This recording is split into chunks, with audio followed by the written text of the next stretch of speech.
Sound check 1 2 3. Sound check 1 2 3.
Welcome, everyone. I would like to call this meeting of the Hamilton Municipal Heritage Committee to order. A reminder that all electronic devices are to be switched to a non-audible function during our committee meetings. Please note that quorum is now present. As we begin, if we could just go through the roll call, if I could get everyone just to acknowledge by saying that you're here as I go through your names. Councillor Cameron Crutch. I'm here. Janice Brown. Present. Karen Burke. Present. Graham Carroll. Present. Lynn Lundstead. Present. Robin McKee. Present. Timothy Ritchie. Here. Will Rosart. Thank you, everyone. Madam Clerk, are there any changes to the agenda? Yes, Madam Chair, there are changes to the agenda today. We have first up the delegation request, added item 6.3, James Webb with Webb Planning Consultants, respecting item 10.2, notice of intention to demolish the building located at 309 James Street North. We also have added item 6.4, Sarah Knoll, GSP Group, Inc., respecting item 10.3, Heritage Permit Application HP 2023-036 under Sections 33 and 34 of the Ontario Heritage Act for the adaptive reuse of the former Delta Secondary School building. We also have Casper Co-Block with Era Architects on the same matter as well. And item 6.6, added item for Nathan Morgenstern, Sullivan Festeriga LLP, respecting item 10.1, Heritage Permit Application HP 2023-042 to demolish the remnant structure at 1541 Fiddler's Green Road in Ancaster. We also have consent items under 9.1 and 9.1b, Education and Communication Working Group meeting notes from September 6th, and added item 9.3, Heritage Permit Review Subcommittee minutes of September 19th, 2023. Thank you, Madam Clerk. May I have a motion to approve the agenda as amended? I see Janice and I see Graham. And as we move to vote, is there anyone opposed? Seeing none, that item is carried. We now move on to our declarations of interest. Are there any declarations today? I will note for item 9.2e, there's a conflict just in regards to my place of employment. And item 10.2, I'll just declare a conflict through a family member's employment. If there's no other declarations, we move on to our approval of minutes of the previous meeting. We have before us the minutes from September 26, 2023. Are there any comments or suggestions? I will maybe just make one note under item 13.1, buildings and landscapes. There's a list of 6 properties that were transitioned from a former member to some new members on our committee. I think it just needs to be clarified that that was a transition. They weren't added to the list. I can make that change under clerical. Okay. Thank you, madam. Is there any other comments? If none, may I have a motion to approve the minutes as presented? I see Tim and I see Janice. If there's no one opposed, anyone opposed? Not, that item is carried. We now move on to our communication items. May I have a mover and a seconder to put the communication items on the floor? We have before us item 5.1, which is Russell Cheeseman for Brown Wharf's development respecting designation of 54 and 56 Hess Street South, and item 5.2, which is correspondence to the Ontario Heritage Trust Provincial Heritage Register respecting the notice of intention to designate under Part 4 of the Ontario Heritage Act for 5456 Hess Street South. I see Karen, I see Janice. Are there any questions from the committee? If not, we will move to vote on receiving these communications. Is there anyone opposed? Seeing none, that item is carried to receive. Under delegation requests, we have before us delegation requests 6.1 to 6.6. May I have a mover and a seconder to put the delegation requests on the floor?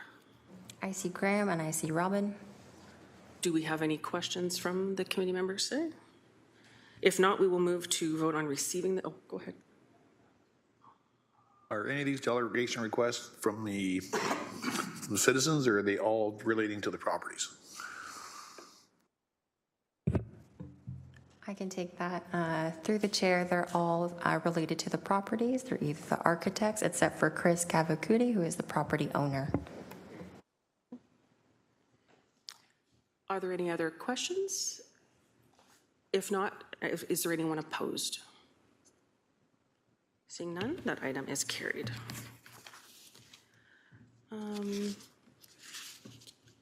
Moving on to our delegations, we'll just note that we will receive all the delegations at the end.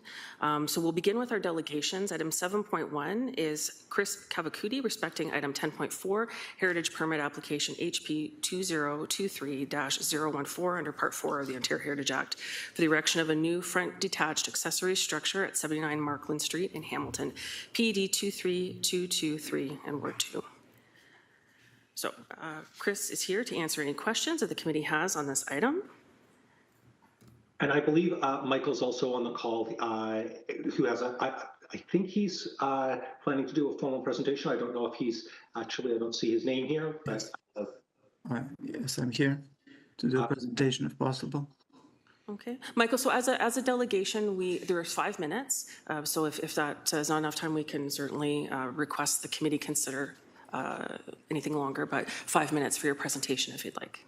Okay, do you have my slides there, or do I have to do it myself? Yep, I believe we have your slides if you'd like us to pull them up. Yes. And I just think it makes more sense for Michael to present first, if that's okay. And then if there are any questions for me, I'm available to answer them after.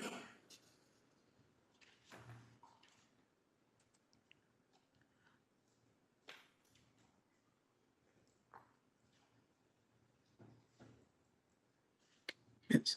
Okay, yeah, so let me start. This is the site that the proposed garage is going on. As you can see, the existing situation is you have just a blank piece of asphalt where the parking is taking place right now. It is behind a wall that is and a row of trees, and that is where the garage is going to go.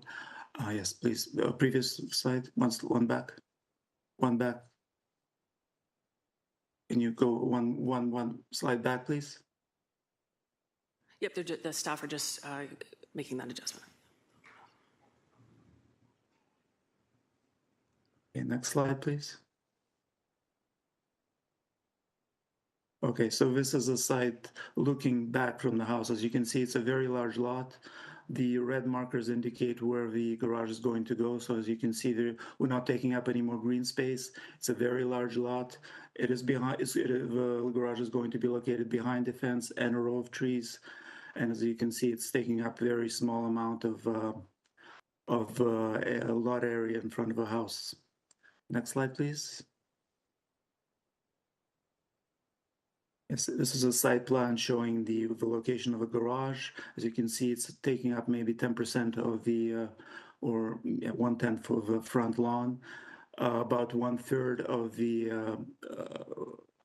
of the frontage will have a full visibility of a facade of the existing house. So the garage is not going to be blocking the view, and a lot of situations around the area have the same kind of condition where the garage is blocking some parts of a house. Next slide, please. As you can see, the garage is very compact. The typical minimum for the parking is 6 meters. We're actually even below that. As you can see, there's really not a lot of extra space. We really shrunk it to a minimum to fit in 2 cars. You know, we had to push it out even just to fit a truck. It's that tight, so we really try to minimize the impact on the site and to make it as compact as possible. Next slide, please. As you can see, there are a lot of garages in the area that have a lot of impact on the street, a lot more impact than our proposal. So what we're proposing is hardly unusual. This is one example of a garage in this heritage area that is very close to the street, blocking a lot of the house from certain points on the sidewalk, and has much more impact, much taller than what we're proposing, and much closer to the street without any buffers between the street and the garage. Next slide, please. Another example, also in a heritage area where garage is another situation where garage is dominating the whole house, and definitely much more impactful than what we're proposing. So this is another situation that is, you know, far more impactful on the street than what we're proposing. Next slide, please. Another example of a house that's very close. Garage is very big, quite big, and very close to the street, blocking part of a view to the house. It is a corner lot, but it's basically just a few meters away from 79 Markland. Next slide, please. This is a garage directly on the opposite side of the street, so it's basically the same location as the garage that we're proposing, but on the other street across the lawn. So the two backyards are touching each other for this lot. So as you can see, this is a much larger garage. These doors are 9 foot alone, and it is basically very similar situation to what we're proposing. It is blocking part of some views to the houses. It is much closer to the street when we're proposing, and it is an older structure, but it has some dormers and has some points of interest that we try to carry into our design. Yeah, next slide, please. A lot of the garages in the area don't even fit for the heritage or the existing house that is supporting. Like this is one example where it's a very modern roof, and you have a house that is completely different style. Next slide, please. It's another garage example, very close to the area, where the garage completely is very different from the area, but in some ways it kind of makes the area more animated. And this is not a great garage, but it's one of the many garages that exist in the area. Next slide, please. Another large garage very close to the garage that we're just down the street from, also on Markland Street. A large garage very close to the street. Next slide, please.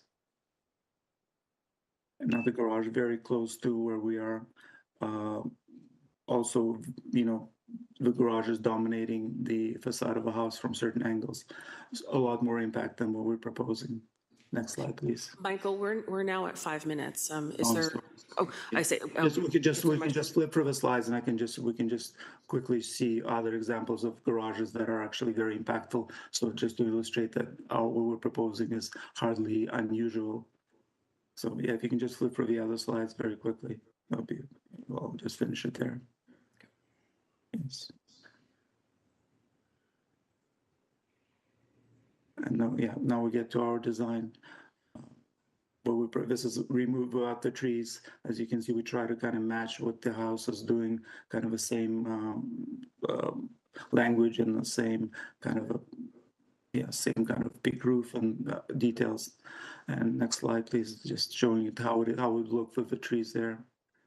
Yes, so that's basically what you would get in the summer. You would still see the house. The garage would be fairly minimized in size, and I don't think it would have as major impact as the other garages that I showed in the presentation. Thank you. Thank you very much. Chris, would you like to do the second portion of the presentation? I just wanted to make sure that I was listed as a delegate in case there was any questions from the committee. Okay, perfect. So I think we do have some questions around the table. So if we could start with speakers list. So we have Janice and Graham. Will, is there any other members that would like to? Okay, so we'll start with that speakers list. So Janice, go ahead.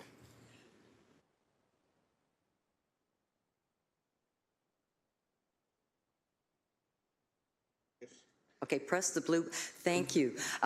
Sorry, folks, we are in a new area. I'm not used to sitting in council chambers, and I wasn't sure which button I should press. So is it Michael? And I'm sorry, but my eyes are really bad. I can't see your last name. Could you please repeat it? It's Bateman. Thank you very much.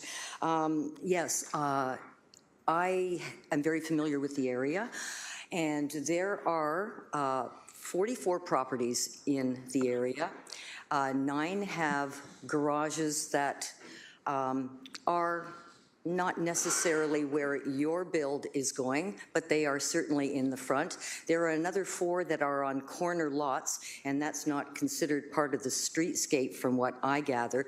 The rest of the parking area, parking garages are either in the back or they do not exist at all. So I am very concerned about how you are describing the fact that there would not be much impact on this particular streetscape. And in seeing your slides, as I said, I know the area extremely well, and you showed a great many photos of homes that are definitely not in the district. So I'm having difficulty with your comparison and why you think it will not be impactful.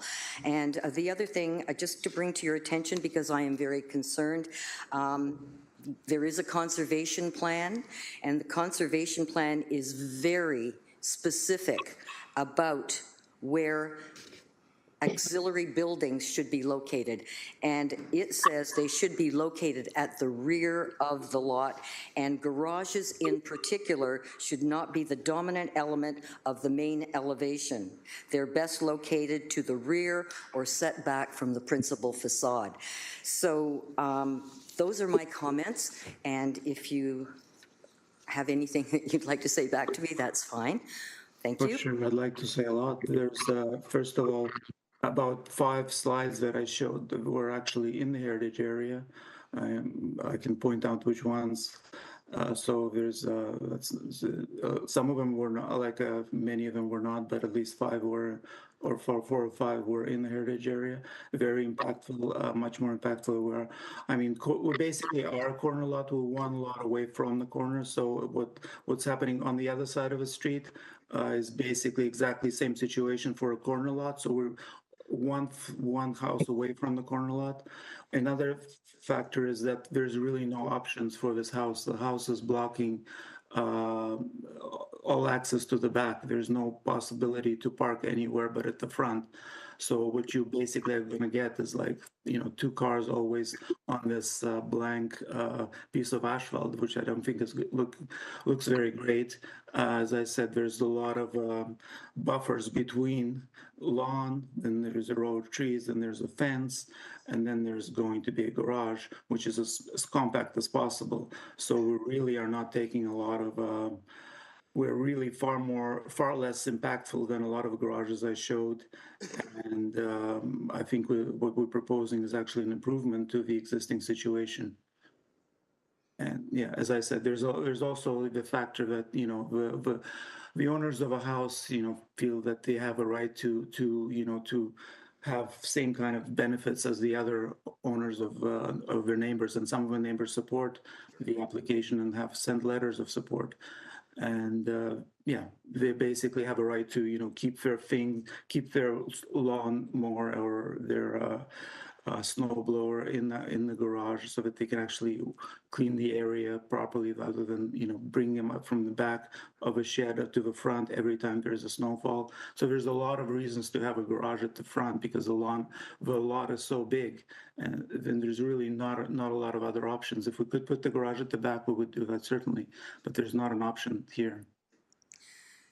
Excuse me, through the chair, may I speak back or not? Sure, you can. Thank you. I would just like to say that I truly understand parking in the Durand neighborhood. And the thing I'd like to point out is that this is a heritage conservation district, and it has a plan. And as much as the owners would feel they have a right, there is a conservation plan, and the rules are in place for a reason. And if we don't follow those rules, we end up losing the integrity and the character and the heritage attributes of that particular district. Thank you. Graham, you're next on the list. Hey, I remember you coming in during the heritage permit review, and part of your rationale for the garage was for your snow clearing equipment. And with you shrinking the garage down so far now, you won't be able to park a vehicle and a snow blower in the garage in the winter. So your vehicles will now, if you can get the skinniest snow blower in there, more power to you. But there's not enough room. So now you're going to be parking your vehicle back on that front, and it's not what you planned on. I cannot support this. It goes against the conservation plan. The owners bought the property and owned the conservation plan was there. They should have, if they wanted a garage, should have bought elsewhere. So I can't support this garage. Thank you. Can I respond to that? Or? Yes, go ahead. Yeah, I believe there is enough room, definitely, for, it's tight, but it's between the cars, you can definitely fit in a snow blower and the lawnmower, or you can hang it on the wall, or you can buy a compact snow blower. There's definitely enough room for all of that, and for shovels and a few other things than for bicycle, but definitely not. It's not a definitely not a luxury garage. We definitely shrunk it as much as possible, but it is possible to fit some stuff between the cars.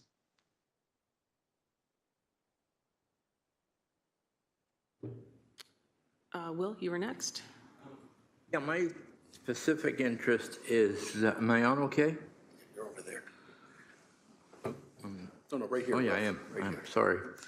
My specific interest is the building next door, and I'm visually impaired, so I did not see any of the slides. How will this garage you're building, or no, the swimming, what are we building, a garage or a swimming pool building? Garage. It's a garage. Another building? No, it's the garage at the front of the building. Oh, okay. Anyway, how is that, well, it's going to affect the streetscape from what I understand now. So that's one thing. And I wondered how it would look beside 77 Markland. There's a large fence between the two properties, so there's going to have absolutely no impact at all on the neighboring property. It's not even going to be visible from that. The fence is going to, fence and the very dense row of trees are going to be completely blocking it from having any impact on that house. Okay, thank you. Just before we move on in the speakers list, I believe Karen would like to speak, and Janice, a second-time speaker. Thank you. I couldn't quite. Oh, no, Karen, I was just updating the list. So now, so Councillor Cratch is next. I'm sorry. No, go ahead, Karen. My It's totally apologies. fine. I'll go off with Karen. Go ahead. Okay, thank you. Just a brief question. I couldn't tell from the diagrams that we saw, but the colors and materials, are they going to be the same as the house that's there already? Or Yes, exactly. We're going to match it exactly. We're going to get perfect match once we get. Yes, I mean, I was trying to match it on the computer, but the way the prints comes out, maybe they're a little off, but the idea was to match it 100%. Okay, thank you. Thank you, Karen. Councillor Cratch, go ahead. Yeah, my only question at this point is about stormwater management. So right now it's obviously a piece of asphalt, and so there is no stormwater management. Building a structure allows you to manage the stormwater in a different way. What are you planning for with respect to stormwater management with the garage?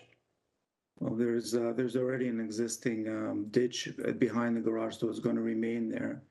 So I don't believe there's going to be any additional issues of a garage because it's just going to replace an existing piece of asphalt. I don't think it's going to create any drainage problems. As I said, there's a big, deep ditch right between the fence and the garage, and it's going to stay. It's not going to change in any way. Sure, but stormwater management is not just about drainage, it's about how we manage the stormwater to the drain. So my question is about the structure. Will you be managing the stormwater that comes onto the structure so that it is directed toward the drain?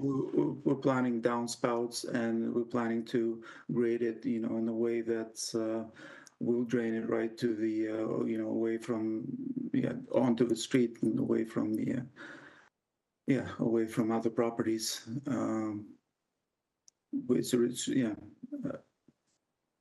I hope that answers your question. Thanks, that helps. I appreciate your answer. Janice, go ahead. Yes, when Will was asking about impact to the building or to the property 77, it brought to mind, is there an impact to the house that sits on the other side? As Markland is a one-way street, you're coming down. So how does that appear as one is traveling down Markland towards Bay from James? Thank you. I don't believe there's another kind of a parking lot that the other that building is using, the corner building is using, so there's a lot of cars parked there. So it's basically kind of large pieces of asphalt on both properties. I don't think it will have any impact. It's, as I said, the garage is quite set back quite a lot, and there's a fence blocking direct views in the row of trees. And as I said, it's just tucked in between two fences, and it shouldn't have any impact on the neighboring properties and our views to those houses.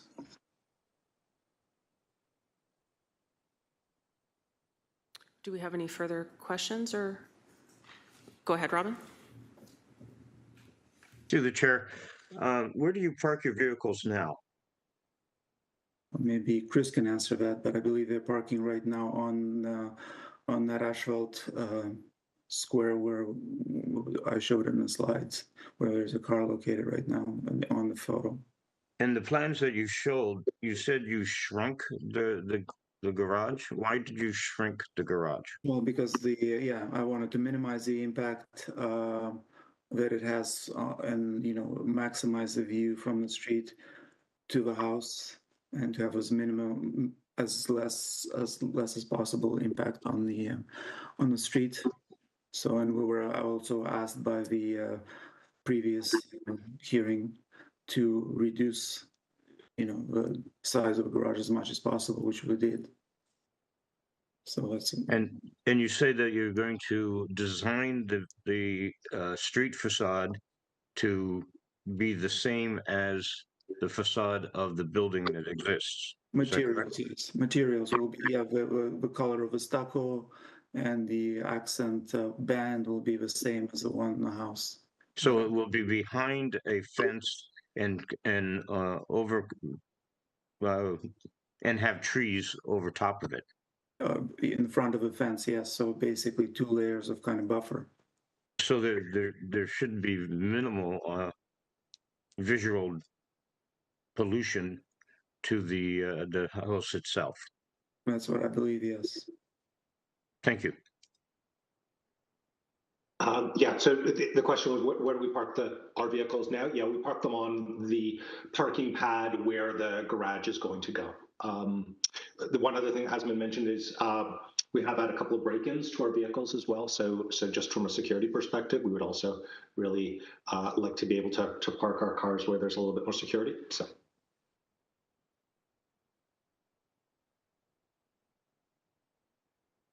Is there any other questions? And maybe just, while we have the slides available to us, if it's possible, just for Robin's question, if we could just re-show the final slide that shows the 3D rendering of the garage. And I'll also just mention that we have spoken to all of our direct neighbors as well, and all of them are in support. So the neighbor directly across and the neighbors on both sides.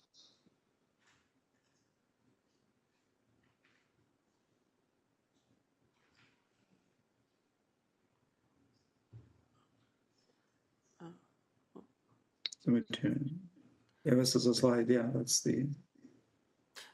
So Robin, just following up on your question, this is what's being suggested, the fence with the trees? Yeah, I saw that when it was going through, and I believe that it looks well designed and well buffered, especially from the street. I'll also just mention the trees in the fence those are existing already. So so those we don't need to be putting those in. They're already there. I realized that, and what you did was just eliminate the leaves so we could see the garage. And then you have the 4 seasons of what it's going to look like, and this is what it's going to look like most of the year with leaves. We have Karen with a second time question. Go ahead, Karen. Thank you. Just to clarify, I believe there was a presentation made to the Heritage Permit Review Committee, I think twice, and the first time I believe the feedback was that the design be adjusted to make it even more staggered a bit and smaller. Is that correct? And so then this is the second version that you propose? That's correct, yes. Thank you.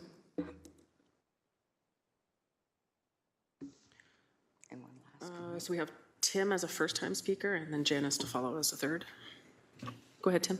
Yeah, just through the chair and follow up on Karen's thing. I recall it too. I think there was a first proposal that they got feedback from, and they withdrew that one. And then the second one, they came back with this, and the permit review voted in favor of the one that we're seeing today going forward. Just while we have our delegations available, Janice, is your question in regards to directed to the delegate? Yep. Yes, it is. not so much a question, but a final comment. I obviously cannot support this, and I can't support it because it goes against the Durand-Markland Conservation Plan as it exists now.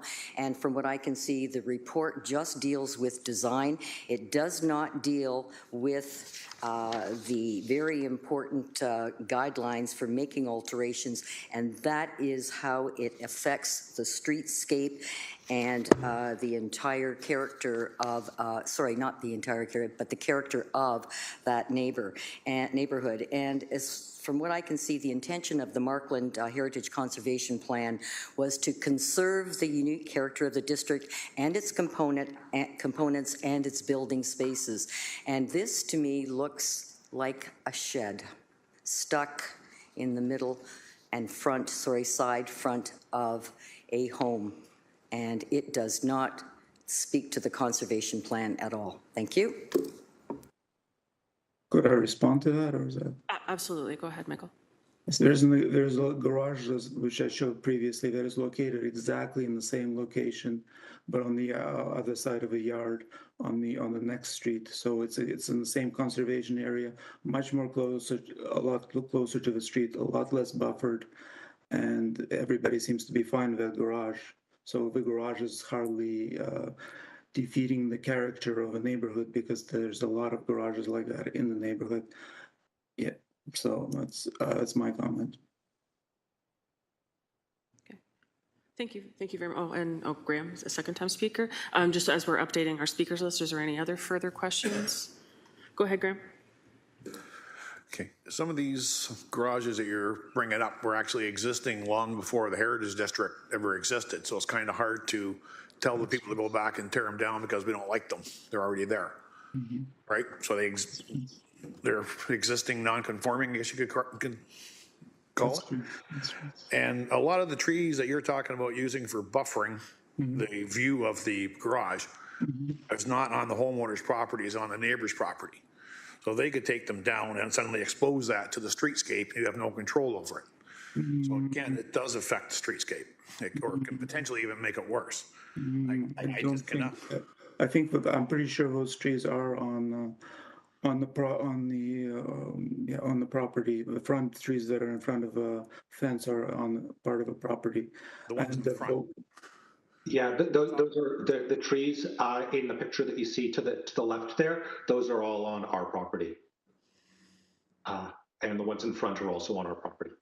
And the side, there's a huge fence that is taller than the garage, and there's almost a forest growing behind it. So it's impossible to really tear anything down without taking down 100-year-old trees, and many of them, like 20 of them. So it's really, I basically don't think that's an honest assessment of the situation. Well, I'm looking at the property line on City View here, and I'm looking at the foliage, and most of them are to the right of the property line. So I don't know which ones are yours, which ones aren't, but a lot of them are on the neighbor's property, not yours.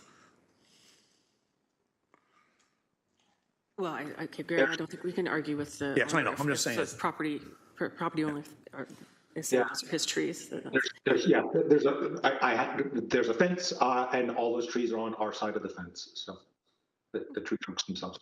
Also, it's very difficult to take out trees now these days. It's especially the old trees. It's almost so basically if you're suggesting that those trees would be cut down, you would have, it's almost impossible to take down these trees that are that old now, especially in areas like this. So anyways, that's just my comment.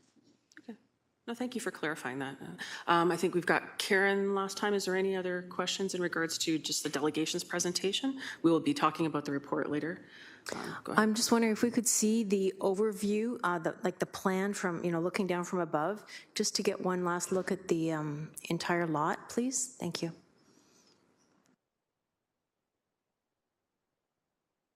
I think one more up. Yeah, this is. No, actually, the other one, the diagram. Yeah. So we could.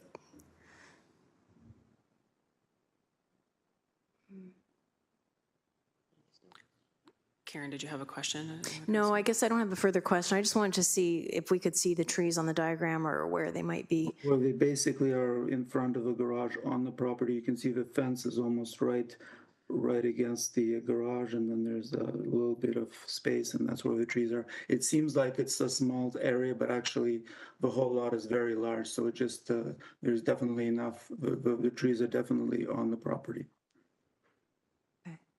But there's really no way that you could drive up on the other side, because you said there's no way to access the back? There's no way to access the back pool because there? the house is Okay. blocking all of the access. Yeah. Okay, thank you.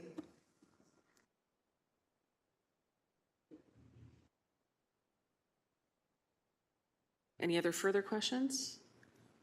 If not, we'll move on to our next delegation. I want to thank you very much, Michael and Chris. Oh, Robin, you did have a question? Yeah, on that schematic, what are the structures behind the house? There's a proposed which was approved recently. There's a pool house that's going up there, and it's definitely not going to be visible from anywhere. So it was already approved by this committee. And but it's not existing right now. There's just a pool, and there's going to be a pool house. It's going back there. A pool and a pool house is at the back. It's not right. It's not there right now, but it was already approved by this committee previously, and the plan is to build it. Yes, but it's not there right now. Okay, thank you. And the whole backyard is fenced off and not accessible from any direction. No, it's all completely fenced off, not accessible from any direction, not even visible from any street at all. So the only access to your property is on Markland. Yes. Thank you. Okay. Thank you very much to our presenters. Thank you, Chris and Michael. We're going to move on now to our next delegation, if there's no other questions, which falls under item 7.3, James Webb Planning Consultants, respecting item 10.2, notice of intention to demolish the building located at 309 James Street North in Hamilton, being a non-designated property listed on the Municipal Heritage Register, PED 23225, Ward 2. Welcome, James. Good afternoon, Madam Chair. Can you hear and see me okay? We can. Great, thank you very much. Good afternoon, Madam Chair, members of the committee, ladies and gentlemen. Purpose of my very brief talk to you today is just to indicate that we are in full support of the staff report that's provided for you in today's agenda. And I'm just here for the purposes of addressing any questions that may arise during committee's consideration of that matter. So with that, Madam Chair, I don't have anything further to offer, really just here to assist committee should there be any questions regarding the proposal. Thank you, James. Before we move on to our next delegate, is there any questions for the delegate? If none, we'll move on to our next. Thank you, James. Thank you. Item 7.4 is Sarah Knoll, GSP Group, Inc., respecting item 10.3, Heritage Permit Application HP 2023-036, under Section 33 and 34 of the Ontario Heritage Act for the adaptive reuse of the former Delta Secondary School building, circa 1924, removal of the rear additions, circa 1948 to 1950, construction of the new 4-story rear additions, and modifications to the landscape at 1284 Main Street East, Hamilton, PED 23224, Ward 4. So we have Sarah Knowles from GSP Group Inc. is here to speak to the committee. Welcome, Sarah. I already have the presentation. Oh, you did the revised one? This one, right? City of Hamilton, 1284. Yes, but is it the revised? Yes, apparently it was. What's revised about it? But yeah, I'm pretty sure it is. Okay. It was sent to me today. So. Okay. Casper, did you want to just make sure this is the revised one? Do you remember what page you revised? Page was changed. But it is the revised, right? It's the revised one. Yeah. It is. Okay, great. Yeah. Thank you. Okay. That's the winter.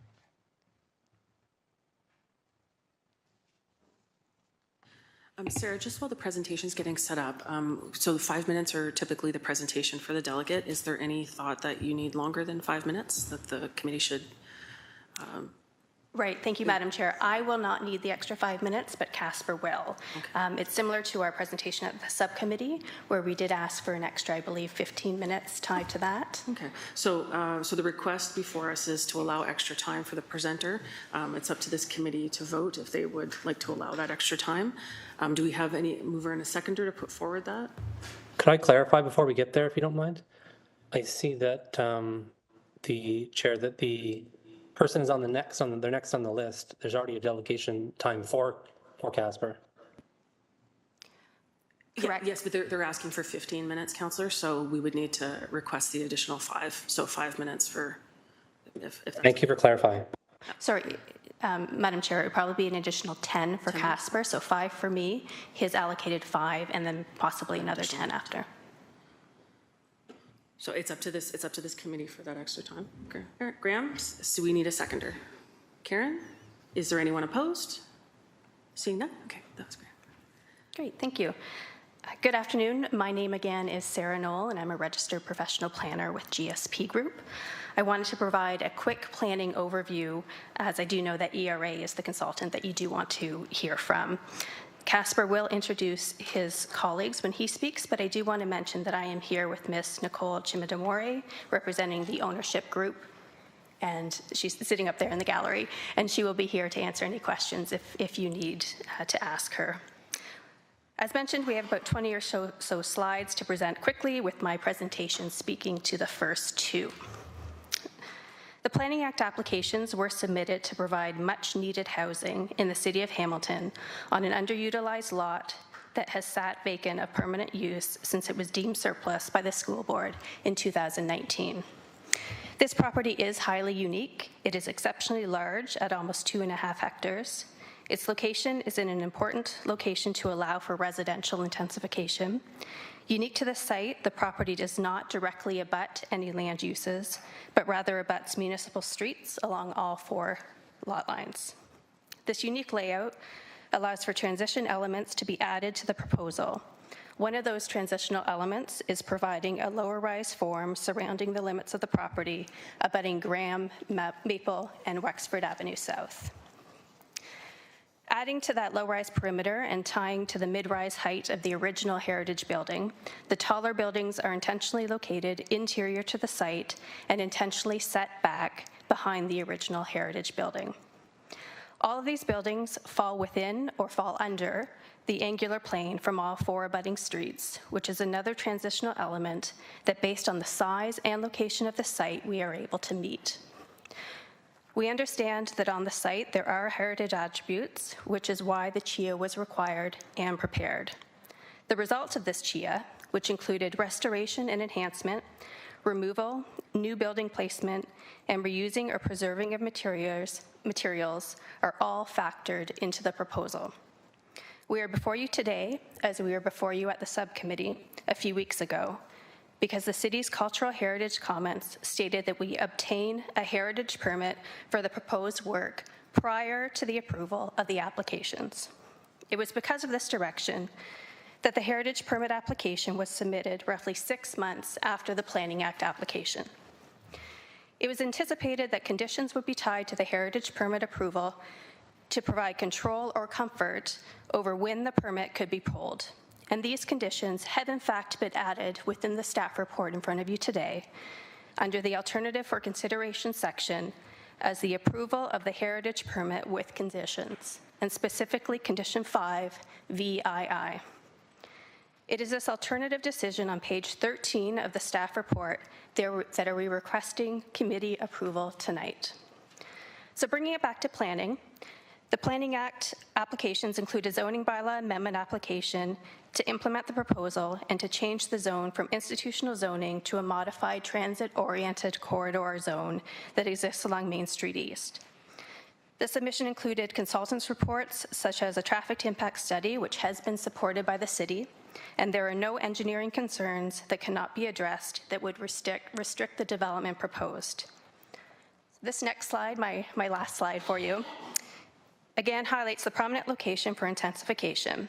These images show how the proposal will support the significant transit investment planned for Main Street East, the primary corridor. On the left is Schedule 5 from the provincial document, a places to grow the growth plan for the Greater Golden Horseshoe, and the site is highlighted along the priority transit corridor. The figure on the right illustrates the proposed light rail transit route, which is proposed directly abutting the site along Main Street East. The site is within 500 meters of the higher order transit stops, just 3 more sentences. The site is within 500 meters of the higher order transit stops or major transportation areas at the Ottawa Street and Kenilworth Avenue intersections. These MTSAs are strategic growth areas where the province directs growth to occur. So all this to say that if there was ever an appropriate site to bring significant, much-needed housing units to the city, this is a very, very successful location to do so. Now to Casper. Thank you. Thank you, Sarah. We now have Casper Kobluck from ERA Architects, who's here to do a presentation.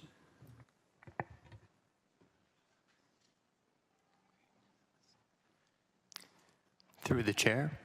Thank you for the opportunity to delegate today. My name is Casper Koblau. I'm a planner and project manager at ERA Architects. We are the heritage consultants for 1284 Main Street East, Delta Secondary School, 10.3 on the agenda today.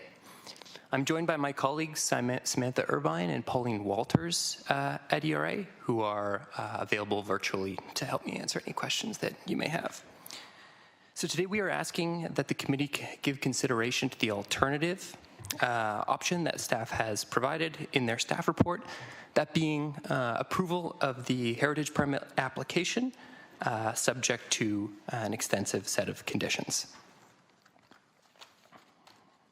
So I'd like to start by providing some relevant background information, context, and a bit of a recap as to how we got where we are today, and then jump into some of the specifics of the heritage permit application that we're seeking.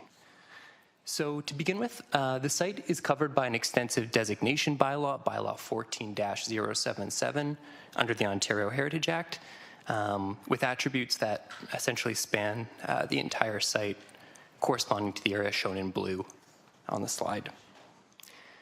So when ERA was engaged, initially we prepared a series of conservation priorities for the site, with areas shown in blue as being of the highest priority, red of being a more moderate priority, and purple being the lowest priority. The auditorium at the center of the site is shown in pink, and that's an area we identified as having interior priority. We also did this for the unbuilt area, as you see on the right, with the area in blue as being high priority open space. From there, we developed a series of conservation design parameters, those being to retain and highlight the original 1924 school building, cite new development in response to the retained building as well as the surrounding neighborhood, that is to cite new development in response to the school's historic evolution. Thirdly, form massing in response to the neighborhood and the retained heritage resource, draw on a sympathetic material palette, and offer a meaningful contribution to the public realm through landscaping and adaptive reuse. So in November 2022, we went to the Heritage Permit Review Subcommittee, and then in March 2023, we had a public open house where we brought our conservation design parameters as well as our initial concepts. And we heard some common sort of feedback and concerns. Firstly, with regards to removal of the 1948 to 1950 additions, mainly from the subcommittee, but also a few folks at the public open house. Concerns over height and massing, interface between the new buildings and retained heritage fabric, and a lot of questions around why it wouldn't be possible to just adapt the building fabric that exists without adding additional height and massing, similar to, say, Stinson or the District Loss, if you're familiar with those projects. More recently, as part of the formal heritage application process, we went back to the Heritage Permit Review Subcommittee and got some more feedback there, ultimately with the subcommittee voting in favor of our heritage permit application, with some members still being concerned about the removal of the additions. So in the next couple slides, I'm not sure if the committee is, how familiar the committee is with the site, but I'm just going to try and illustrate a little bit, starting with the original 1924 school building that you see on the slide, which is certainly an exceptional heritage resource with a long list of interior and exterior attributes. The detailed stonework and masonry work that you see here, the central tower and vaulted ceiling, plaster ceiling in the entranceway. In the interior, the original auditorium with its plaster proscenium and ceiling, 4 marble and steel staircases or stairwells, detailed woodwork, and plasterwork throughout. When we look at the 1948 to 1950 additions, what we see are additions that are well designed, sympathetic to an original building, but ultimately not, in our opinion, of the same caliber as the original 1924 school building. Now, we know that Prack & Prack, the architects that designed these additions, made important contributions to the city of Hamilton, but ultimately we don't see these additions as being particularly standout within their portfolio. That's not to say they don't have any value, we just don't see them as being particularly standout. In terms of height and massing, that is not part of the application that's in front of you and not the focus of our discussion today, but there were admittedly concerns around this from the subcommittee. And so I think it's just worthwhile to acknowledge that. And when we think about the impact of height and massing, when we think about height and massing, what we think about is impact on the heritage resource on the site. So in this case, looking at the retained building from Main Street East, we can see how the height and massing is perceived. This is from eye level, about 1.8 meters or so. And we can see by the virtue of the how far set back the proposed height and massing is, it's not being cantilevered or built on top of the retained building, that impact is significantly mitigated to the point where the corner, or sorry, the central tower maintains its prominence and the Beaux-Arts symmetry of the original building is respected. In terms of building interface, this is something that's still being designed, but the basic premise is that the interface between retained heritage fabric and new construction would be minimal and built with modern sort of materials, mainly steel and glass in this case. So as I mentioned, there were some questions as to why it wouldn't be possible to simply adapt the existing heritage fabric for residential purposes without adding additional height and density. And obviously we are not experts in land value, but the owner was able to pull up some quite illustrative statistics around these projects that were compared to the Delta Secondary School and what is proposed. And I don't want to get too sort of bogged down in this, but I think needless, or sort of what it boils down to is that in order to arrive at a purchase price per unit, that is to say the owners, the developer's purchase price on a per unit basis, it requires a significantly higher number of units to be proposed to get at a similar price per unit. Now I'd like to go through sort of the specifics of the heritage permit application, starting with the retained building. So there's an extensive scope of rehabilitation work for the doors and the windows, reusing and refinishing the original entryway doors, replacing unsympathetic later windows, such as these green tinted windows, and reintroducing windows that have been bricked up. Masonry cleaning, repair, and repointing, so repointing where mortar has been lost, cleaning stonework and masonry of algae, soiling, and carbon staining, as well as selectively replacing masonry units that have been cracked and chipped.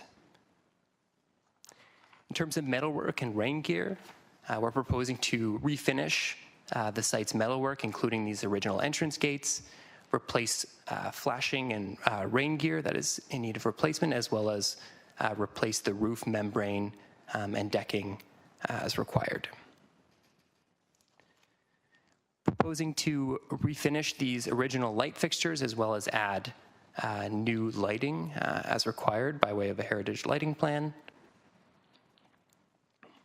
In terms of interiors, proposing to rehabilitate the 4 staircases that I mentioned, so specifically stripping these balustrades and newel posts of the paint that's peeling, repainting, adding a solid metal bar above the historic handrail in order to meet current code requirements. Rehabilitating plasterwork, which has been significantly deteriorated in some areas, such as in the alumni room, due to water ingress, and adding privacy screening on windows where needed, where those windows would face new residential units. As I mentioned, the auditorium is an area with a lot of interior value. So the proposal is to keep this area as original as possible while adapting it for amenity uses.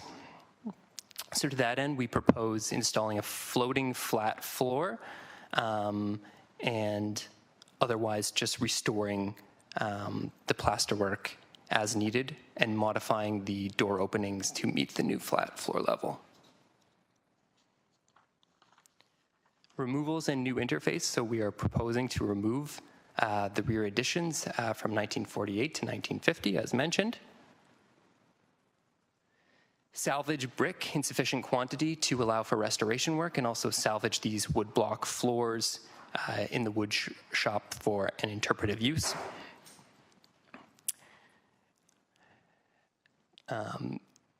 As I mentioned, design these, the interface between the new construction and the retained heritage.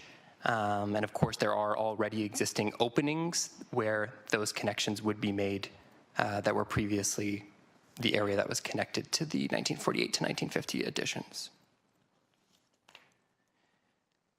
So in terms of open space, to accommodate new construction, there's a proposed redistribution of open space across the site. Firstly, removal of side yard parking to allow for additional green space and partially for proposed townhouse uses. Retention and enhancement of the front yard open space along Main Street East, and establishment of 2 new corner parkettes at the southeast and southwest corners of the site to mitigate for the loss of the rear yard open space. So this is the overall landscape plan that's proposed. And taken collectively, this does result in an actual net increase of green space across the site.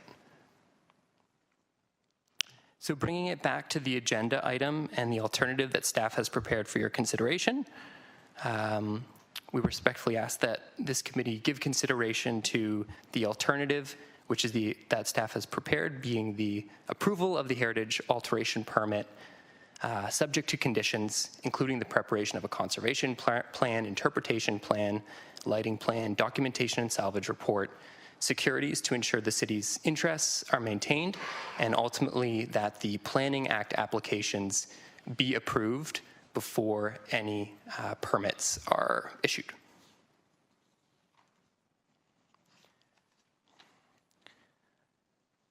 So that concludes my formal presentation. Just to say that, we feel we've come a long way on this application. The owner was asked to prepare it, and staff has prepared an alternative that allows for resolution and an efficient path forward, requiring that the Planning Act matters be concluded and approved before any alterations are made. Thank you very much for your time. Thank you, Casper. So I'm assuming that there's some questions around the table. If we could start our speakers list. Okay, and these are questions for Sarah or for Casper in regards to their presentation.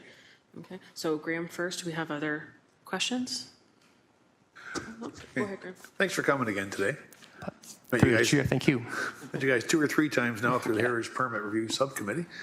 I'm one of those guys who was opposing the loss of the Prac and Prac, especially that first one nearest the original school. I know you don't see a lot of merit in the design. I see lots.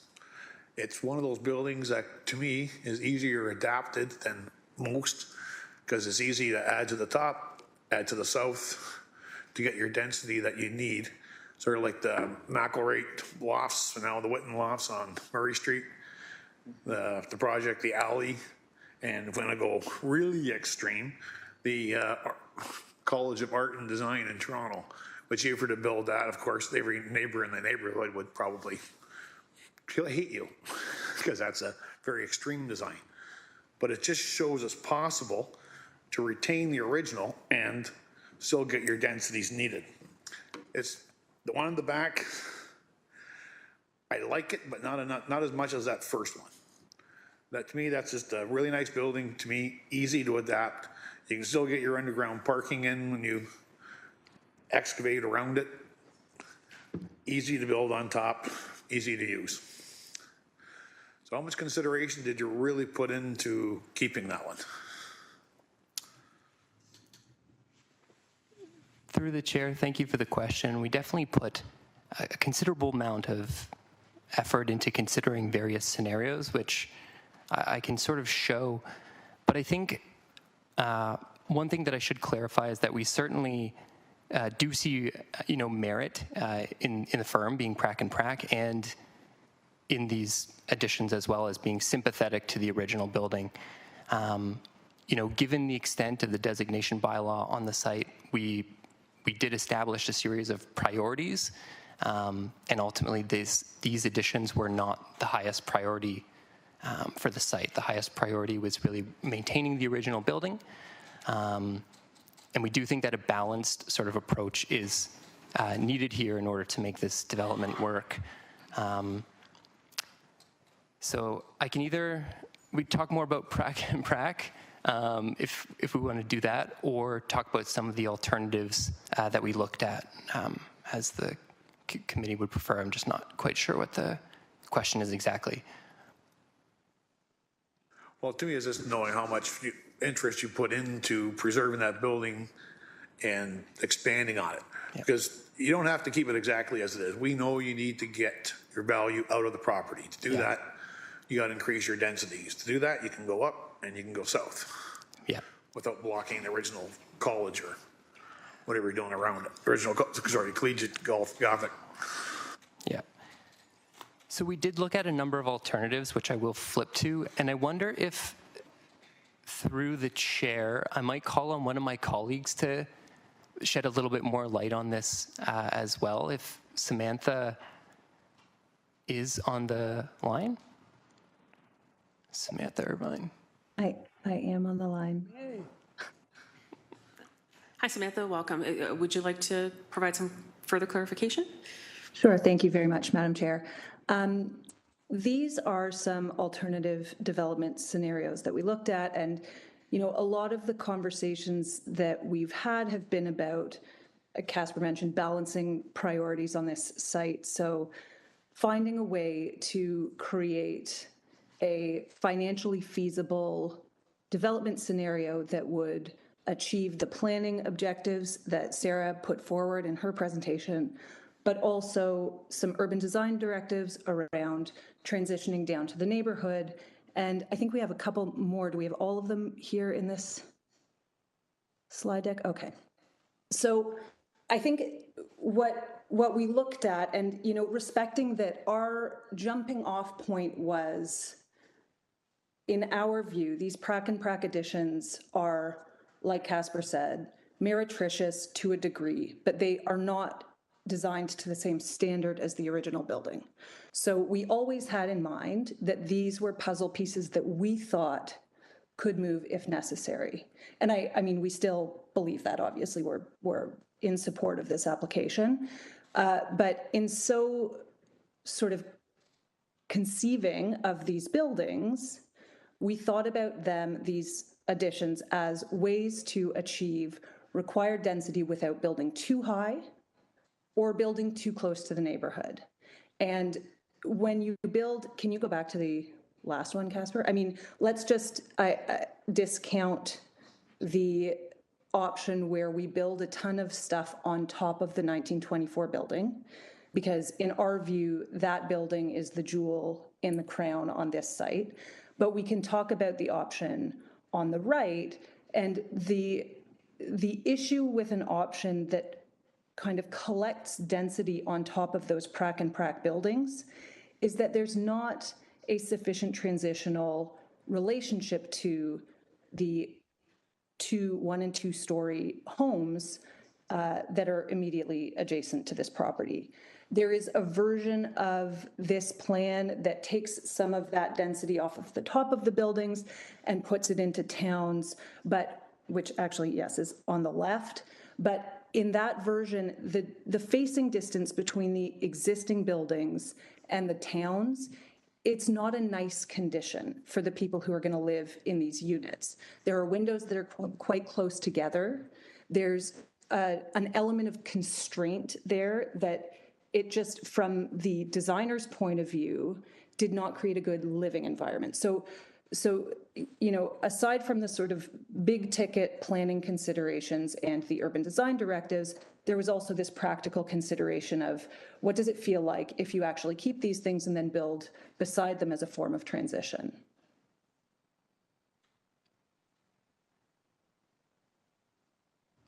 Graham, does that respond to your question?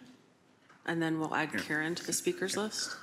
Okay, well, it does help me a little bit, but not one of those plans shows what I was thinking, which is taking off the 1950s edition and just retaining the 48 and allowing you an expansion backwards and up without having to go to 30 stories on the up. You could add a few more stories to get the density that you would lose elsewhere. Like, to me, it's a way of doing it. That retains the original structure, but adds to it.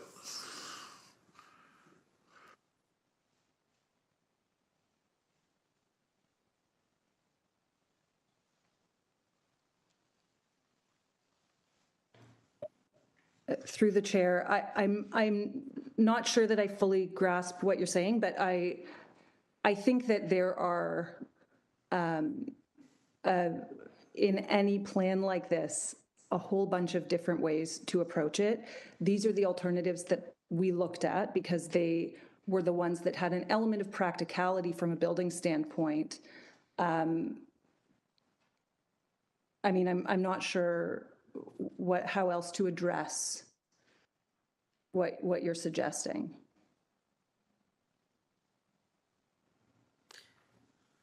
So I think what we'll do, we'll move on to some other questions. Karen, you had some questions? Thank you. I just had one question. Okay, those diagrams that we were looking down from bird's eye view on an angle, do we have one like that of the actual proposed design? Is it? No, from the sky, you know, like just like the two bottom pictures there. Do we have one like that of what the proposed design is? Through the chair, this is the best that I have in this particular slide deck. Okay, because I think that would have helped us visualize a little bit better. Thank you. Sorry, through the chair, there's also in the staff report package that in one of the appendices was the planning justification report and maybe the urban design report that would have had the massing models and perspectives. Thank you. I think I have seen it a few weeks ago. I just couldn't find it now. Sorry. Okay. Are there any further questions to our presenters? Janice? Yes, through the chair. My question, I'm seeing a lot of alternatives, a lot of plans. Is this really what could end up happening? Has the public truly been engaged? Is this what, or could there be changes still down the road? So are we acting too quickly and saying, oh, don't get rid, let's get rid of this, when maybe in fact there may be something else coming down the road where that could have been incorporated? Am I making sense? Thank you. Through the chair, I think I can answer part of that. So we did have a public open house, as we mentioned, which I think was one of the key sort of touch points with the surrounding neighborhood. And I attended that meeting, and so did Samantha as heritage consultants. So we were, hearing people's concerns about heritage. And what I can say is that overwhelmingly, we had broad support for the heritage component. That was, preservation of the original 1924 school building where we held that event in the lobby, which was quite an impressive space. There were a couple of people that expressed concern about the removal of the additions, but that wasn't really a primary concern that we were hearing that evening. So, and then also through the chair, I know your question is tied to if this is premature to approve the permit subject to the Planning Act applications. And in the alternative for consideration, staff has taken that into consideration. And so they have added as that condition, and maybe I can bring it up here. So one of the conditions, there's a list of conditions starting on page 13, and one of them that's not listed here, but one of them says if there's any changes to the plans, I believe we would have to come back. I don't have that one in front of me. But then this one, I believe there's, do you have the report? But if I can speak to this one just on the screen. So this condition 5 VII should bring comfort to that your approval of the permit with conditions. The owner would have to receive approval of the Planning Act application. So not just the ones that were submitted, but also a future site plan control application. So if you're familiar with Planning Act applications, typically there's a change of use application that goes first, the OPA or the ZBA. And then when that change of use has been established, there follows a site plan application where it's the more detail of the engineering and traffic and architecture. And it's the approval of that application as well that has to be issued. And if I can just read right here.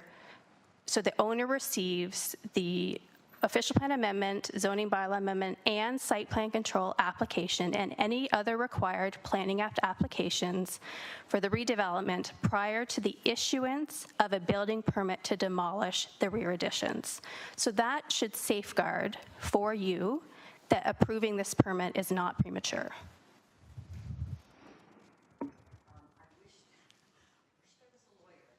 Time because I have it here in front of me, and I guess other required planning and any other for the redevelopment. It's so vague.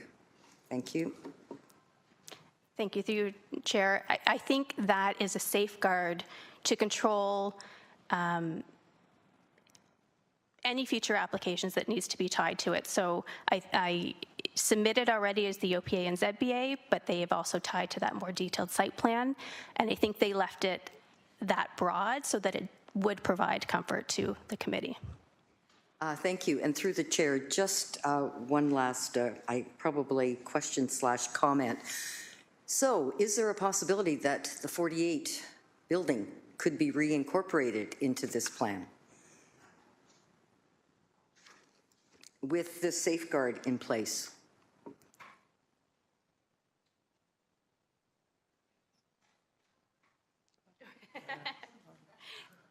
Through you, Madam Chair. So I think that what we have submitted with the planning applications is what is supported by ERA and Heritage, as well as all the other consultants, as well as the owner. I think, so I was going to get back to that other condition that was tied here. Forgive me for a moment here. I'm going to flip to page 13. But I would believe there was a condition that spoke to if there was changes. Am I? Any minor changes,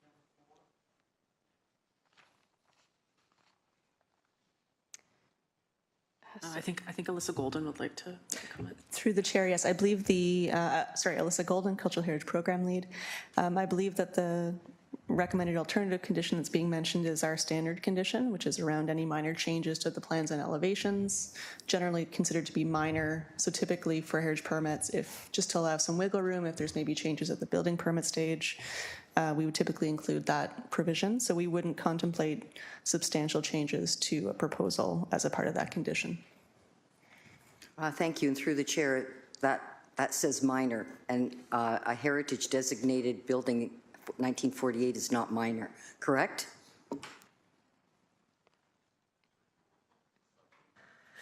Through the chair, maybe we could defer those questions to when the report's being discussed in terms of the staff recommendation and the analysis of the recommendation proposed. So, Madam Chair, I appreciate the clarification on that condition with the minor. I go back to that ERA supports the removal of those additions with this proposal, and that it wasn't, the design didn't trump the review of ERA. It was ERA that influenced what the design would be. And so with the direction from the heritage consultants is why the design proceeded in the way it did with those Planning Act applications. Do we have any further questions for our presenters or for the property representative? Seeing none, we'll move on to our next delegation. And again, we'll have more discussion at the time of the staff report. Thank you very much, Sarah and Casper. So that takes us through item 7.4 and 7.5. We now move on to 7.6. So we have Nathan Morgenstern, Sullivan Farstega, LP. It's here to answer questions that committee has respecting 10.1, Heritage Permit Application HP 2023-042 to demolish the remnant structure at 1541 Fiddler's Green Road in Ancaster, repeal designation bylaw number 84-55 under section 31 of the Ontario Heritage Act, PED 23220 in Ward 12. Are there any questions from? So we've got Graham. I guess I was. You don't have Nathan just and Pauline. You don't have any formal presentation. Just here. I could give a brief 5-minute overview of, our perspective and some additional information that's not provided in the materials that you have in front of you. If council would appreciate that, I can certainly do that. Otherwise, we can go straight to questions. Yeah, no, if you can do an overview, that would be fantastic. That's great. So 5 minutes, if you don't mind. Sure. So first of all, thank you all very much for having us here today. As you're aware, we're here seeking a heritage permit which would grant my clients the right to demolish the existing dwelling, which is located at 1541 Fiddler's Green, and also to repeal the existing bylaw. My clients are here today. They're listed as Decanius on your screens. In the event that you have any questions that I'm unable to answer, they're happy to assist as well. My clients have owned the property since April of 1988, but unfortunately in early 2012, my clients were, through some legal means, forced off of the property by a court order issued by the Superior Court of Justice. At that time, their lender took control of the property, and he's had control of the property ever since. For clarity, all the damage and the disrepair that you see in the materials that have been provided for you, all of that disrepair took place after my clients were no longer permitted onto the property. The fire that took place in 2017, and any lack of safeguards that were put in place to ensure that the heritage attributes of the building would stay intact, those all unfortunately fell on the head of the lender, and obviously from what you see in front of you, they didn't meet those obligations. My clients are now in a bit of a different position, and so we're seeking court order, and we're taking all kinds of means in order to remedy what we can as it relates to the property. But unfortunately, as you can see, there's really very little there in terms of the structure that's salvageable. We appreciate the support of the Heritage Committee in our request to demolish the property or the dwelling as it currently exists. There's nothing in the reports that, in our opinion, that recommends salvaging. The reports do recommend 10%, that 10% of exterior brick be salvaged.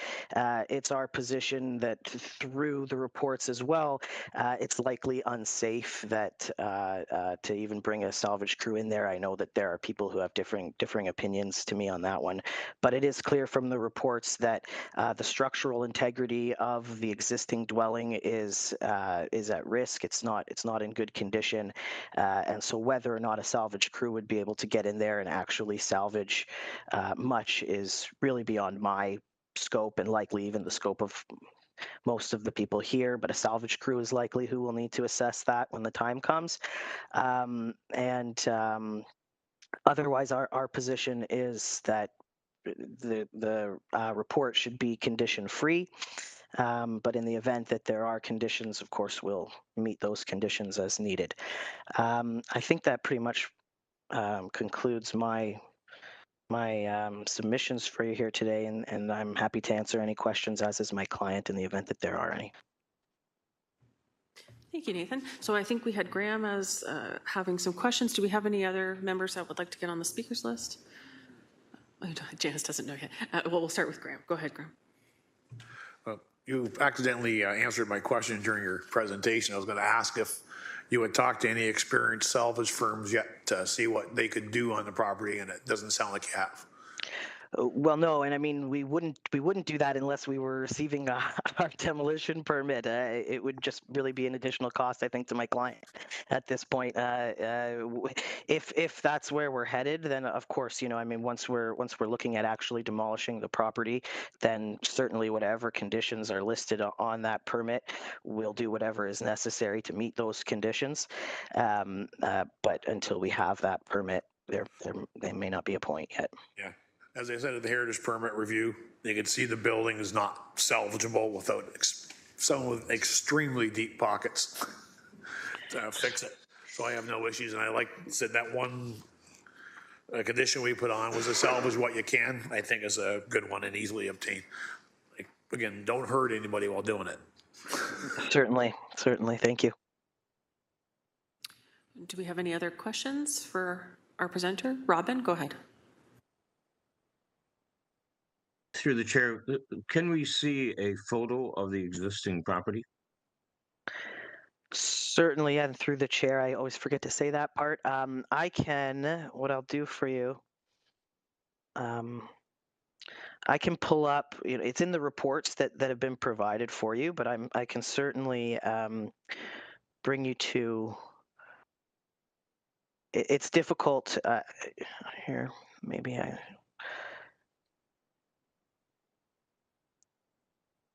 going to try to share my screen.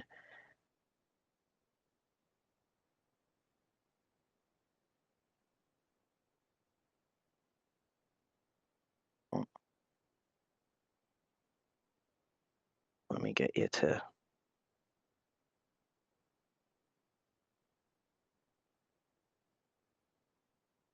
Sorry, I'm less familiar with this system than with Zoom, so I got to figure out how to get you guys there.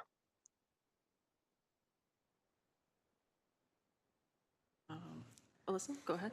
Through the chair, Nathan, it would be helpful. I'd be happy to pull up the Appendix C and flip through. Yeah, I think I might have just gotten it. This is Appendix D of your materials. This is what the property looked like previously, before all the damage. So what it once looked like.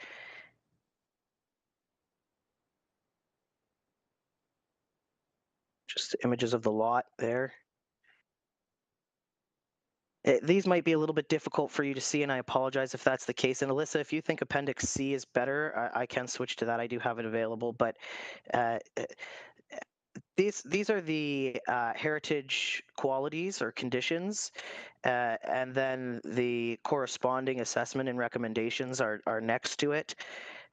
Really, these are the only two walls that I'm sort of focused on here that there's been any kind of recommendation for salvage, at least from the reports that we received and have provided to council. These are the two walls that they recommend that 10% of the brick be salvaged from, if possible. really the remaining walls and internal and roof of the structure is entirely demolished. It doesn't really exist. There was a fire in 2017 that practically destroyed the property. You can see the remainder of these exterior walls here have quite a significant amount of graffiti on them. All of the fascia and the cornices and soffits, all of those, they no longer exist any longer. They were all destroyed in the fire.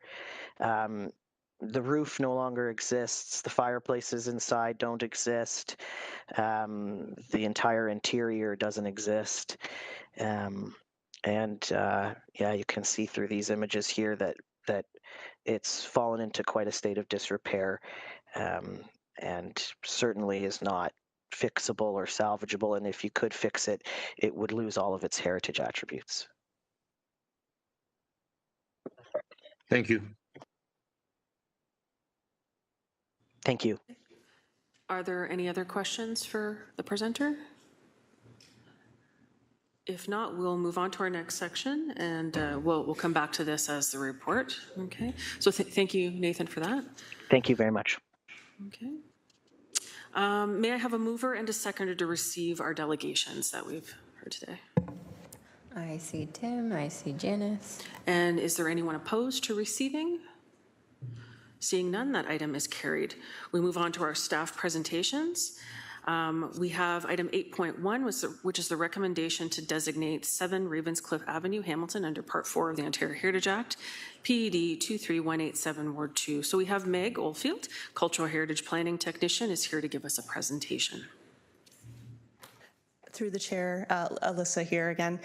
Just recognizing the volume of this report of our agenda today, staff is available to give the presentation for this. It is a good news story, designation of a property that the owner is willing and been waiting for designation for quite a while. But if the committee would like to waive the staff presentation and just ask questions, we're also happy to do that. What would the committee like to do? Through the chair, I'm fine with waiving, but I've actually been in this house, so some other people may want to see what it really looks like. Thank you.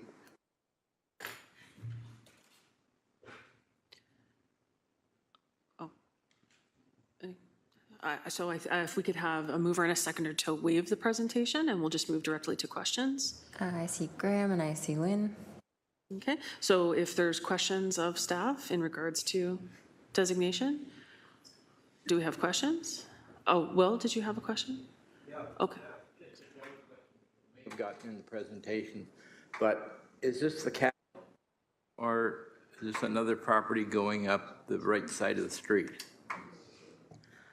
Through the chair, it is not the castle. It is just another one of the properties along Ravenscliffe Avenue. Okay. I know a white building. Is that one? Through the chair, maybe just for folks' reference, if they weren't able to look through the staff report, we'll just pull up the one of the pages from the staff presentation that shows the building proposed to be designated on the site and its location. Okay.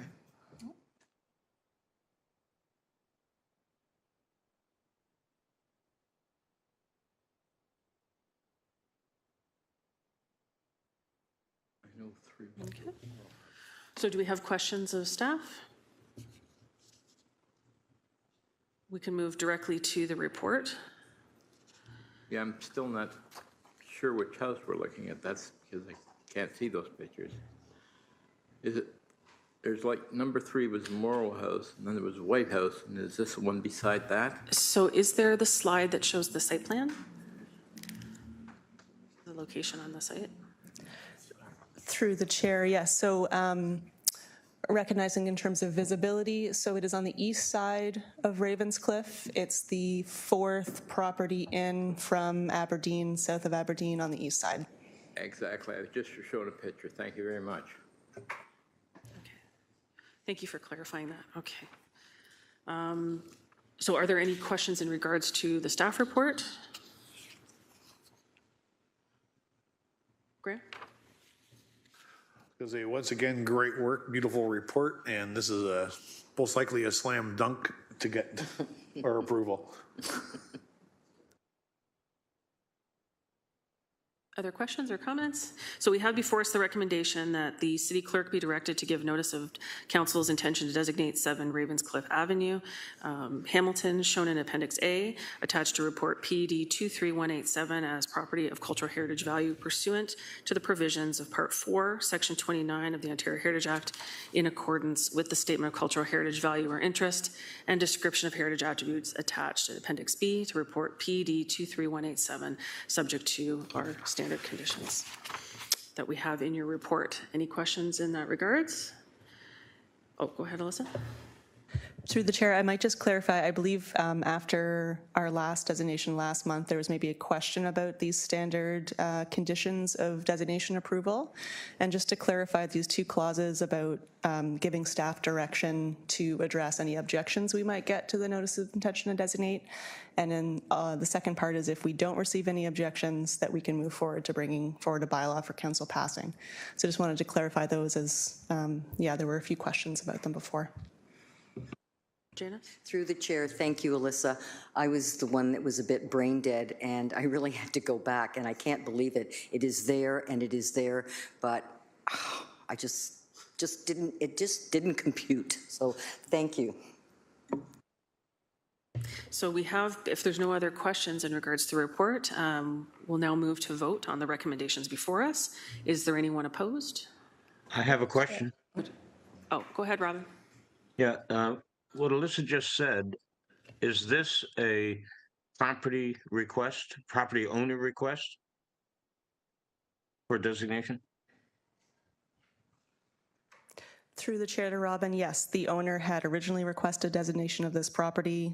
It was added to the old work plan a number of years ago, and it was kept on the high priority list, recognizing that it's the same owner and they still want the property to be designated.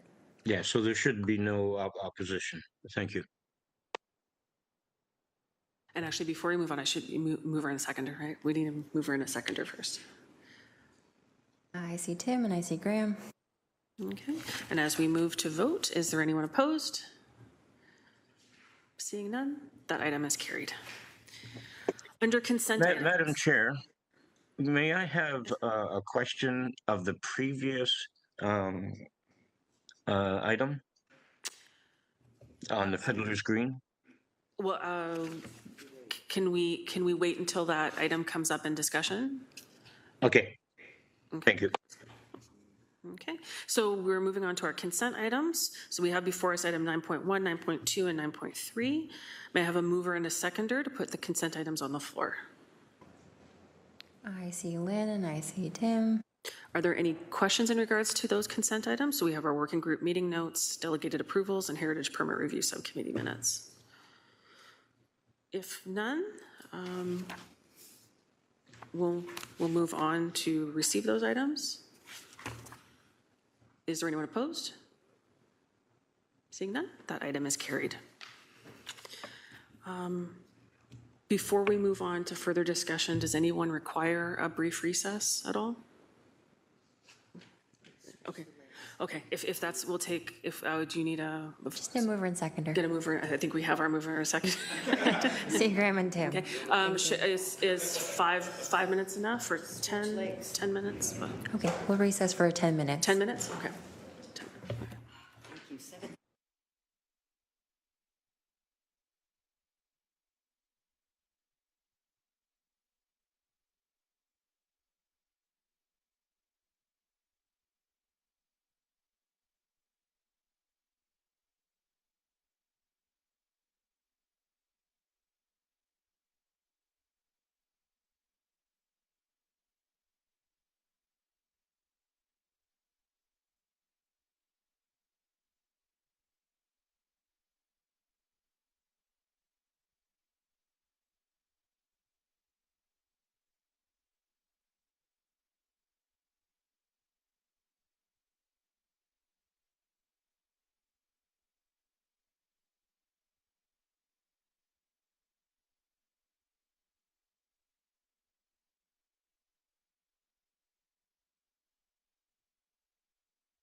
Welcome back, everyone.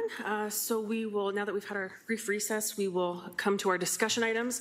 We have before us 10.1, which is our heritage permit application, HP 2023-042, to demolish the remnant structure at 1541 Fiddler's Green Road, Ancaster, and recommendation to repeal designation bylaw number 84-55 under section 31 of the Ontario Heritage Act, PED 23220, and Ward 12. I believe, Robin, if you're there. Robin, you had a question that you wanted to ask. Yes, thank you, Madam Chair. Through the owner or the lawyer, I would like to ask a question. What happened to the two designated plaques of the Ancaster Heritage people that was on the building?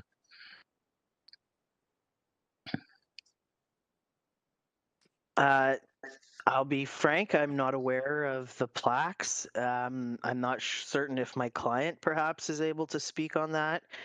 I'm not certain if they were lost in the fire or not. Yep, I see that there. They were on the outside of the front facade. Okay. And if the front facade is still there, it's not quite the front facade, actually. It's the side of the building that's still in, that's still standing. The front, I don't believe, is. It's difficult to tell. There's a significant amount of growth, trees and foliage that have grown in and around the property. I'm not sure if my client's available. If they want to join in, if they have any information. Yeah. Hi, Nathan. Thank you. And hi, everybody. Thanks for your time. So to answer the question, there's only one plaque actually on the house. We could try to see if it is still there. Would the Heritage Committee like to do something with that? Through the chair, I would like to direct the owner to try to remove that plaque and I guess deliver it to the cultural department in Hamilton. So Robin, I think Alyssa would like to provide some comment if we could. Okay, great. Thank you. It was just a suggestion because it's another lost piece of heritage if it's not salvaged. Through the chair, great point, Robin. So I don't recall seeing reference to the state of the plaque in the supporting documents, but certainly the recommended staff condition of approval of the demolition in terms of salvaging where feasible. We can have conversations with the owner as a part of satisfying that condition to just confirm if there is a plaque and to coordinate for that through that condition. Okay, now the owner suggested that there's one plaque, but in effect there were two plaques. A small square one that says Ancaster and a large historical plaque that gives you the history and the name of the property. If I may, through the chair, like Alyssa said, in the condition states that anything that's salvageable, if they're in existence and they're there and they can be salvaged, that's of course what we'll do, based on whatever condition is put on the permit.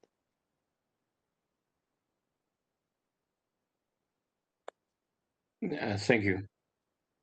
Are there any other questions? Do we have any members that would like to clarify anything? If there's none, we'll move to the recommendation that we have before us. So looks like Robin has one more. One more. Oh, yeah. Okay, go ahead, Robin. Sorry.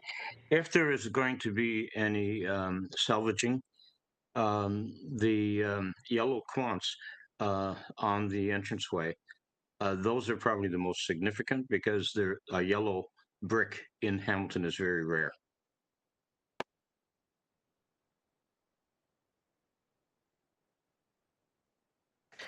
Through the chair, so it's definitely noted by staff, and we'll have those conversations with the owner applicant as a part of satisfying that condition.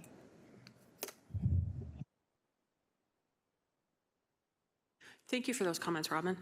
Are there any other questions? If there's none, we have before us the recommendation for the demolition of the designated property at 1541 Fiddler's Green Road, Lancaster, that it be approved with those conditions that you have before you.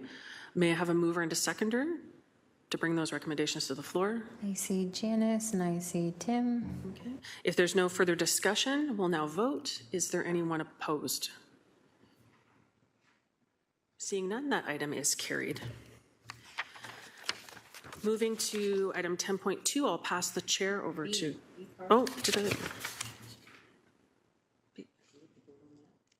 Oh. No, A and B are all together in the, right, yep. Yep. No, so just clarifying, yeah, just so for Janice, the recommendation is for A and B. Yep. It's a It's fine. We know that's a good question to ask. So the recommendation contained both A and B. It was the approval plus the conditions. Okay, so that item is. So we move on to item 10.2, which I will pass chair over to Graham. Okay, so we have 10.2, the notice of intention to demolish the building located at 309 James Street North, Hamilton, Ontario. Is being a non-designated property listed on the Municipal Heritage Register, PED 23225 in Ward 2. May I have a mover and a seconder to put the recommendations on the floor? I see Karen and I see Janice. So read your recommendation, all right?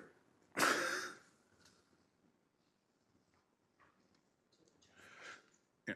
Is there anyone have any questions upon this notice? I see Robin.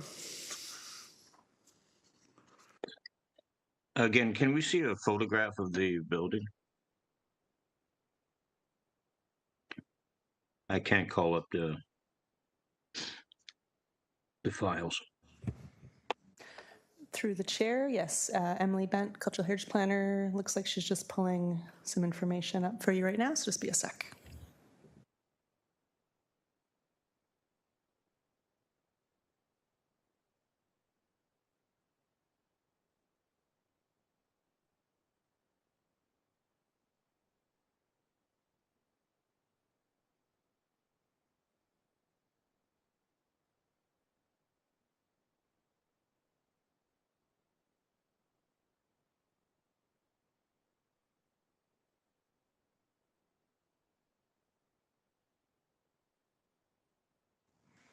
Through the chair, just waiting for the internet to load. Just 1 second.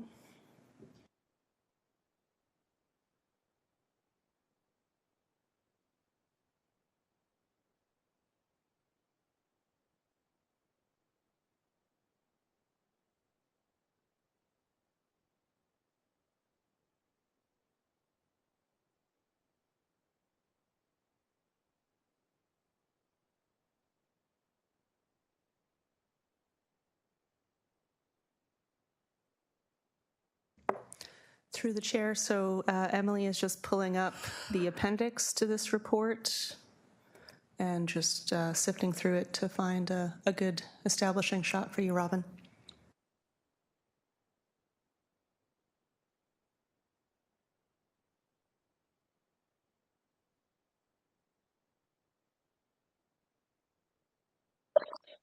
Thank you, that's what I thought.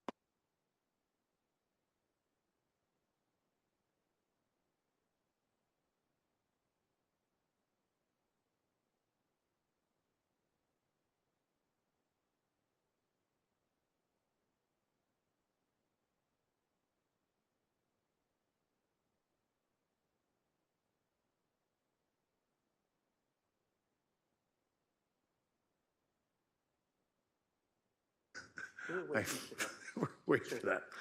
Okay, so no more questions for anyone? No? Oh. Or can we even ask, what's the... Sorry. What is property?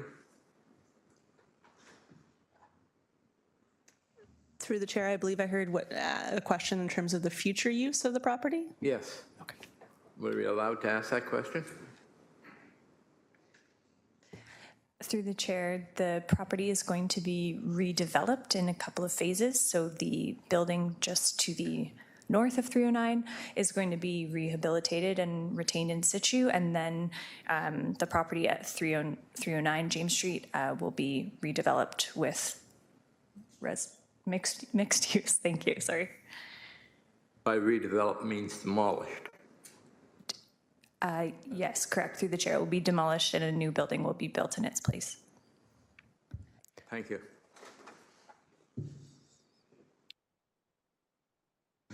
Any further questions?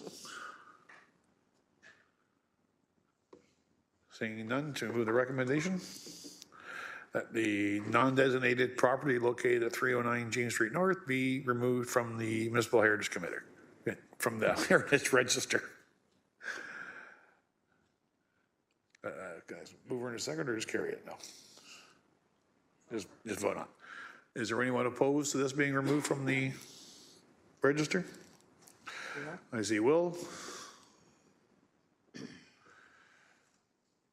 Okay, motion carries.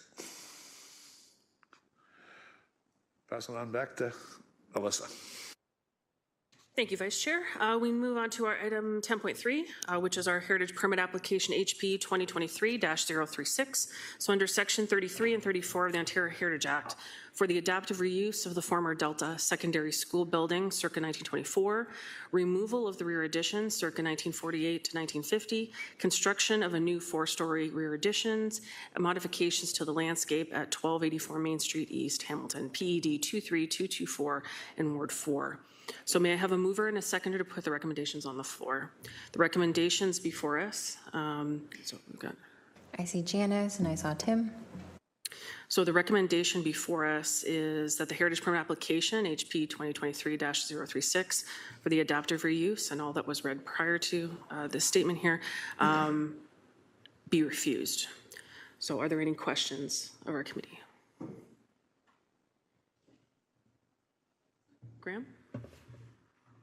I just like more of a comment than a question. I 100% support this refusal of the permit because I'd like to keep that first Proc and Proc building on either side of the original collegiate Gothic building.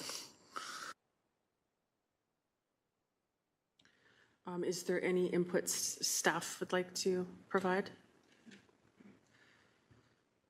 Through the chair, so just in terms of some clarification and to highlight some key points in terms of the staff report, we do include an alternative, as was discussed by the delegates today, that would contemplate conditional approval of the permit. However, we are recommending refusal at this time. Part of the recommendation for this is because the related Planning Act applications have been appealed for non-decision to the Ontario Land Tribunal. So given this change in the status of how we were processing both this heritage permit and the planning applications concurrently, we do feel that we should be refusing this application at this time because there is potential for the overall development proposal to change through that appeal process.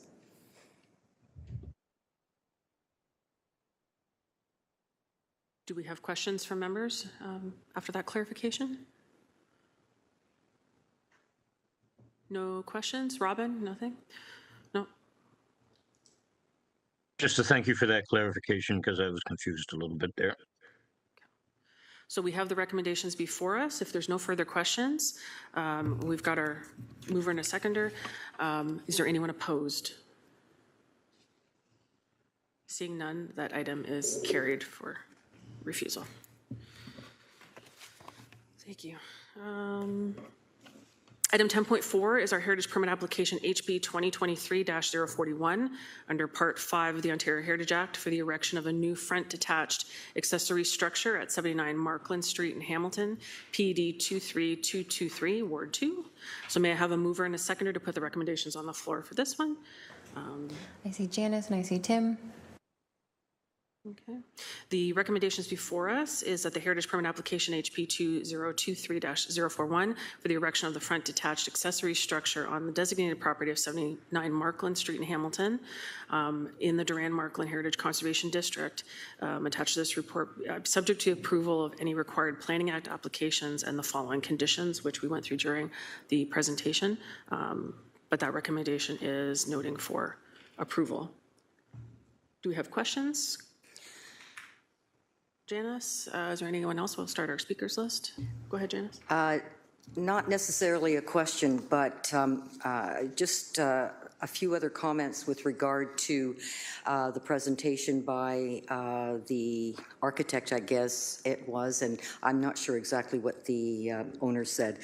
As far as being landlocked and not having access to a backyard, this is not uncommon in the Durand.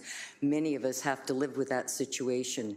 And again, I really have difficulty when there is a conservation plan, we have a heritage district, part 5, and we are not following the rules or the guidelines that are set out in the conservation plan. Why bother having a conservation plan? Why bother having a district? And actually, when I look at it, I went back over the recommendations, and not that it was the new owner's fault. Prior to him coming in and landscaping that front portion of the property, it was nothing but pavement. So they have done a wonderful job of bringing back some green space. But there is a recommendation also in the conservation plan that there should be no front parking.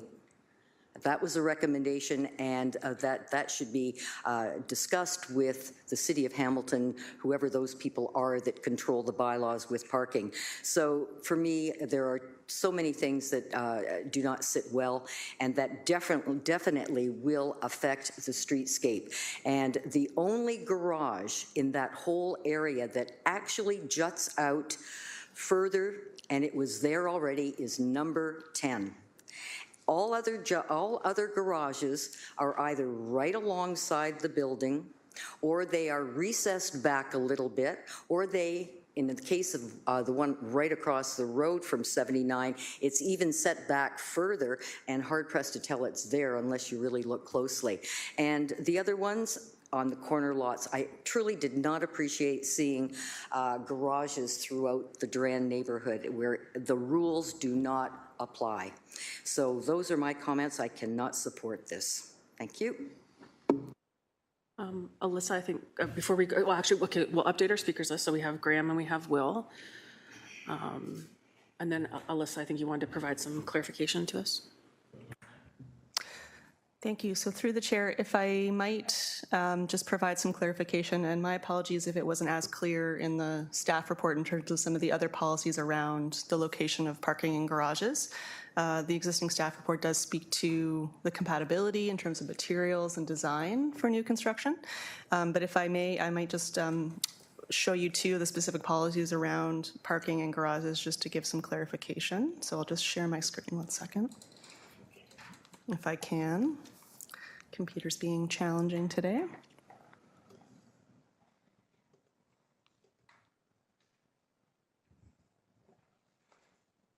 Okay. So this is from the HCD plan.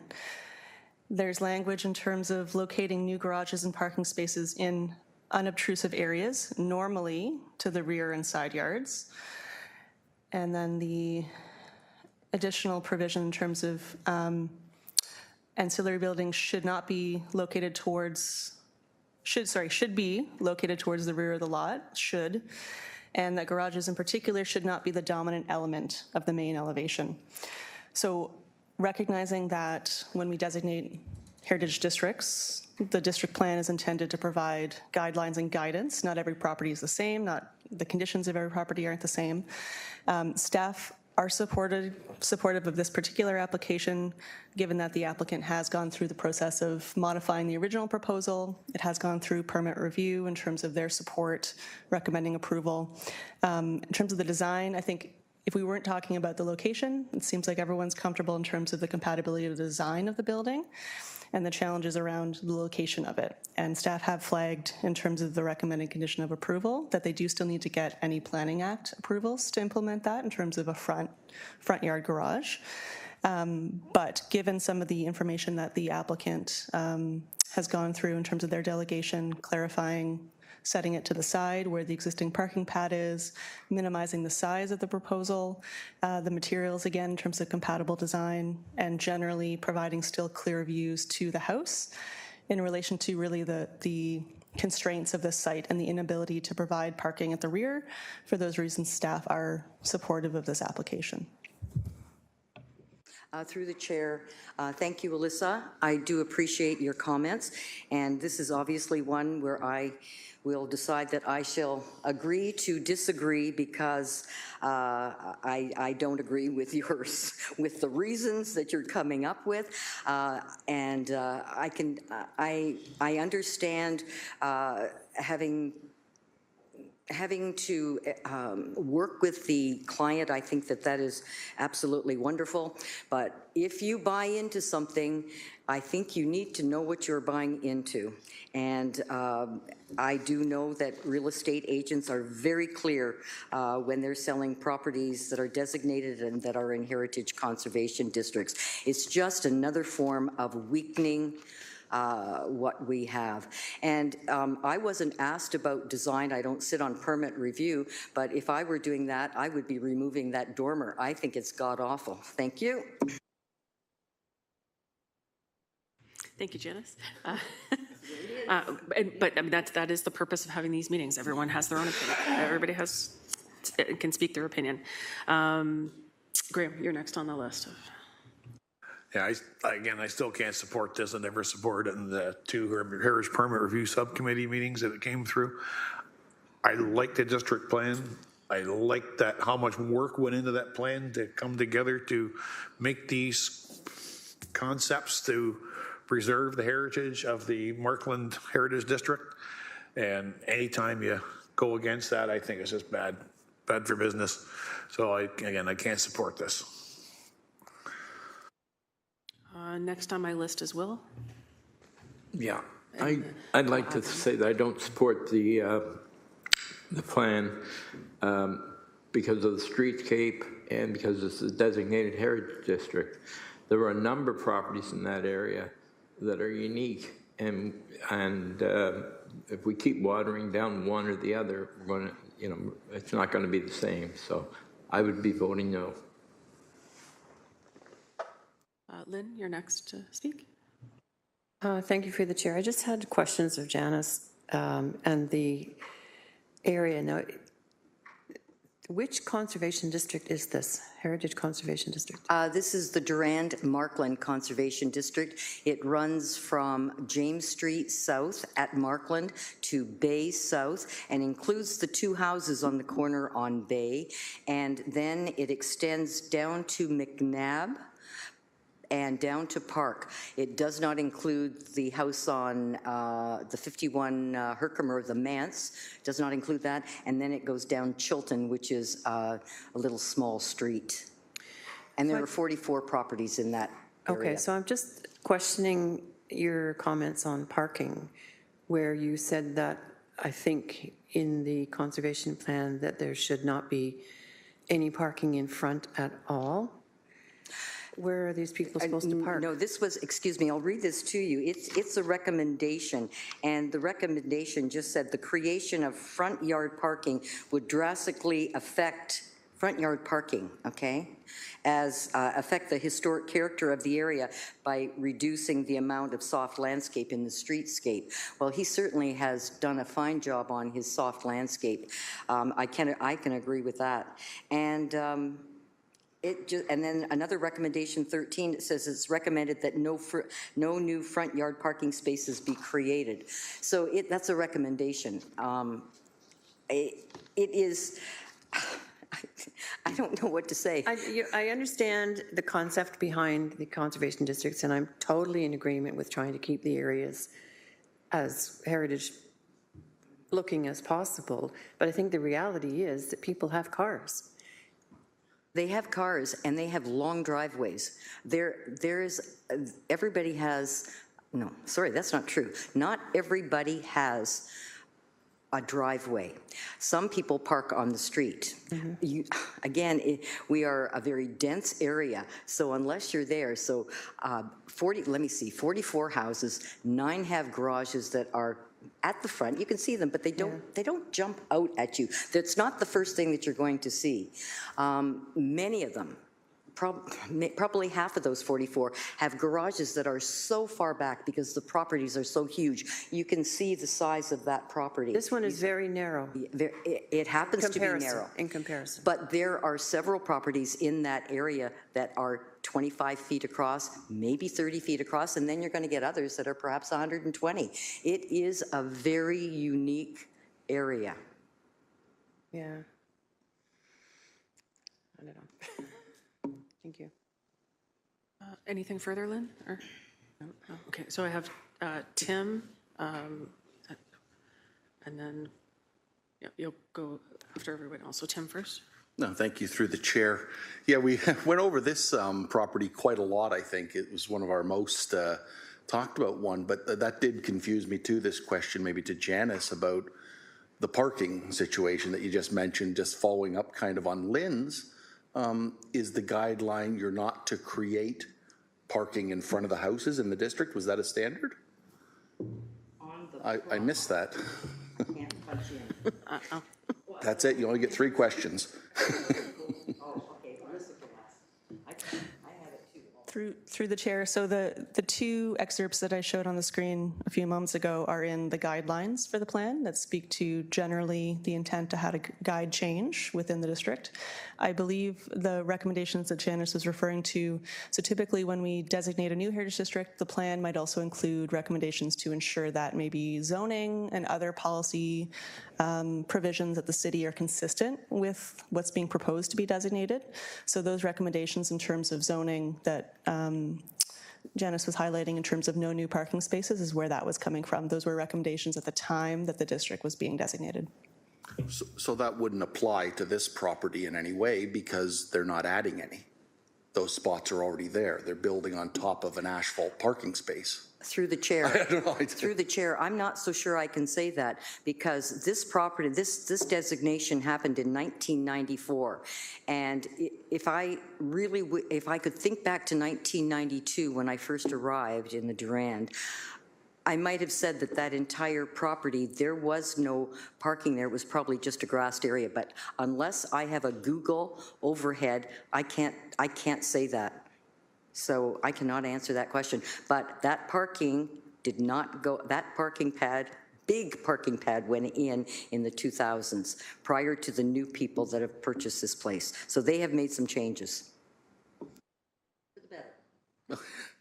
Yeah, no, I mean, I can't, litigate it back to the beginning of the Mayflower founding the Durand, but I can just look at what we have, right? Like in the current thing, I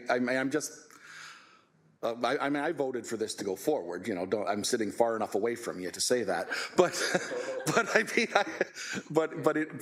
in reality, I was just thought maybe I'm missing something in what the guidelines are, but it seemed like they took on board what the committee asked. I mean, is it just that you're not allowed to build a garage in the front in the Durand neighborhood? Is that the guideline? I didn't see that. I think I mentioned that. Auxiliary buildings, item 4.24 additions. Additions are, that's an addition. Auxiliary buildings should be located towards the rear of the lot. Garages, in particular, should not be a dominant element of main elevation. They are best located to the rear of the building or set back from the principal facade. I don't know how much clearer that could be. So it is set back to the side and amongst the trees. It's not set back from the facade of the house. It's right in front of the house. To the side. Not to the rear. Oh. But okay. So I think we can agree to disagree. Okay, I can't. No. Alyssa can provide some further comment. Through the chair, just from a sort of staff heritage planning perspective, when we're interpreting language in policy documents like this, it is generally speaking to what we're expecting. It's not shall, it's should, generally should. So, in terms of how we would be interpreting this from a from a planning perspective in terms of what's reasonable, what's been proposed, and whether it could be supportable. We don't see this as a black and white. It's a matter of interpreting the context of a particular property and the interpretation of what's being proposed and whether or not it's meeting the intent of those policies and the guidelines. Thank you, Lissa. I wished I was a planner. So I have Karen next as first-time speaker, and then Graham second time. Thank you. I would like to say, I mean, obviously you prefer not to have this. However, what I like about it is that they have turned it sideways so the garage doors are not in your face from the streetscape. I like that they have reduced the height as per the advice of the Permit Review Committee. They have actually, if you look, it's not a box. It kind of dents in with the first piece of the garage and then it comes out a little bit. So it's got a little bit of, you know, interest and character. I would think it would be great if the design could be really matched to the house, so the angles of the roofs or whatever, right? So it fits in as well as absolutely possible. But I think it's realistic to want a garage. I'd certainly rather have a nicely built garage than one of those white domes, which I see on my own street, which are horrific. So, you know, I think, and I mean, having the cars sitting there, not that attractive either. So, you know, anyhow, those are my thoughts. I did support this at Heritage Permit Review Committee, and I will be probably supporting it here too. Do we have any other first-time speakers? I think that just leaves Graham. Yeah. Oh, Robin? Okay, Robin first, and then Graham. The idea of the landlocked backyard and the existing driveway and the parking pad is existing. The cars are exposed to the streetscape. I see that the owners have put in that fence to block off that, I'll call it intrusion. Now, to protect their properties from break-ins, or their cars, they propose this garage that, again, that is turned 90 degrees away from the street. And what I like about it is the windows that are on the streetscape behind the fence, and the large mature trees overhang the garage. This is a compromise of the guidelines to accommodate an owner with his needs and make it safer on the street. I agree with staff on this one. Thank you, Robin. Graham? I forget who mentioned it earlier about the people having a garage to put the car in. This house has been around for 120 years, and cars have been around for longer than that none has been needed in that time, so I don't see that as a cause and effect kind of thing. I just look at it as we're changing the Heritage District, and I don't like that change. We're here to support heritage, not change heritage.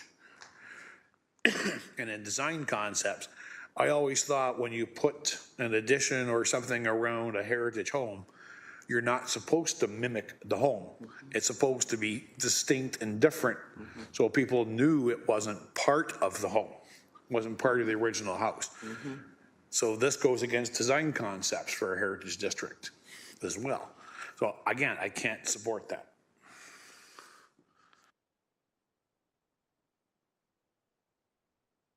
Maybe did staff want to clarify the material choices or that item? Through the chair, I'd be happy to bring up, I have just some of the images from the appendices in the report. If there's a desire to take a look, I'll just share my screen here.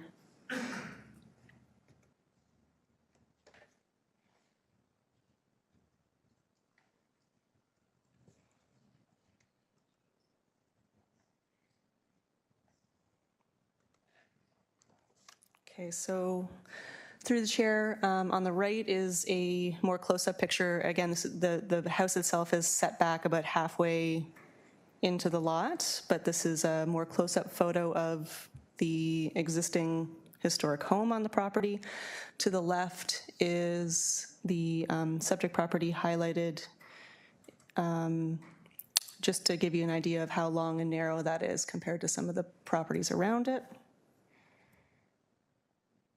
And you already saw these from the delegations, but the proposed location on the left closed up to see how that fits into the front yard, and then on the right is the overall long, narrow lot and where that fits in relation to that.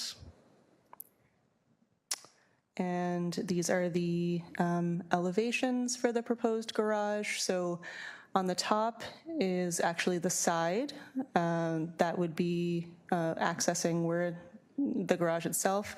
On the bottom is the facade that faces the street.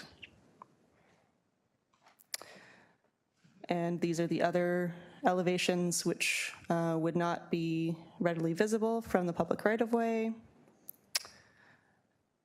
And I believe, as Michael mentioned in his delegation, this is just a rendering in terms of color, but the goal is to match the color of the existing stucco on the house. But this just gives you an idea of the main stucco proposed cladding and then the banding, which would match, and maybe I'll just show you again, would match the banding used on the existing house. And then the rendering again in situ showing the proposed location, the remaining view of the house from the street, and where the garage is proposed to be placed.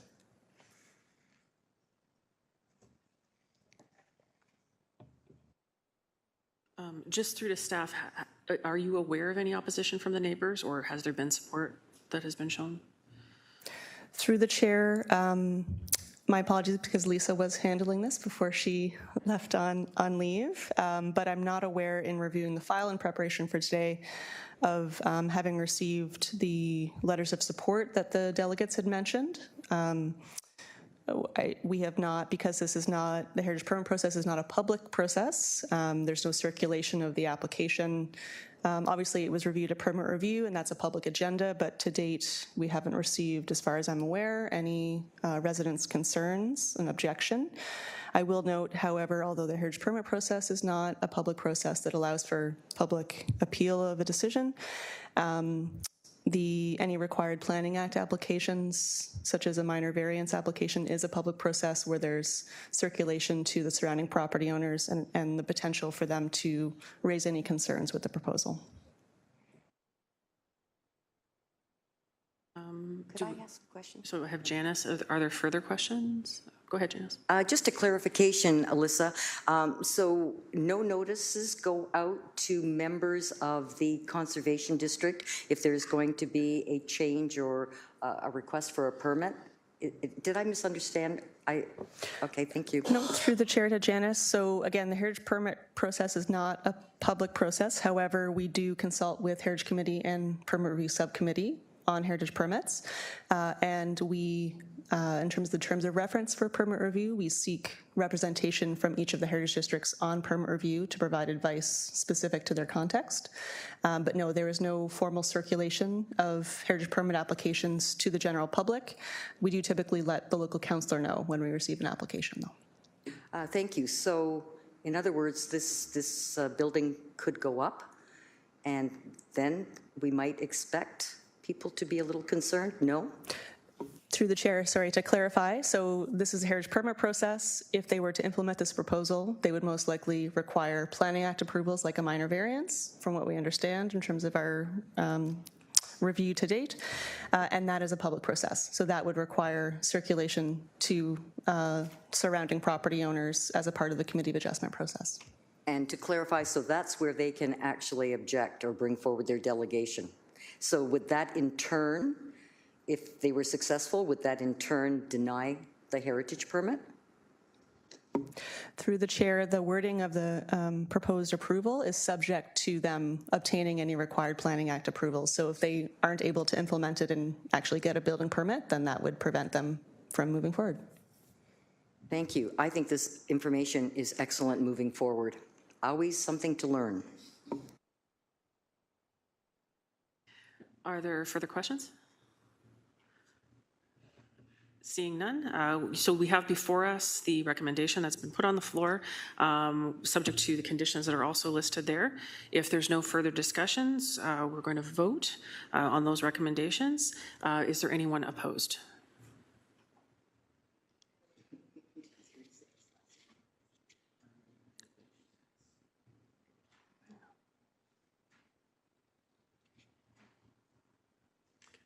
Got all the names? Okay. All right, and with that, the item is carried. So, okay. So moving on to... Sorry, Madam Chair. I could not hear the vote. So we had three that stood as opposed, so the item was carried. Thank you. Okay. So we now move on to our general information and other business. Item 13.1 is our buildings and landscapes. Before we start off, are there any proposed additions to our list that we should flag? Would anyone like to report on any of the properties? If we could start that speakers list. So we have Janice, Karen, oh, Robin as well. Go ahead, Janice. Am I just doing first part red, or am I going right through my? We can do all of your properties. Okay, yep. Okay. So 13.1A red, and it's property number 11, and I have been asked this by the person that lives next door. It's 6668 Charlton Avenue West. Has staff had any dealings with the owner with regard to what is happening with that building? Through the chair to Janice, other than the recent communications around municipal law enforcement issues, no, we haven't had any further follow-up with the owners. And just to finish up with that, with regard to municipal law enforcement, will they be doing this proactively, or will we have to be prepared to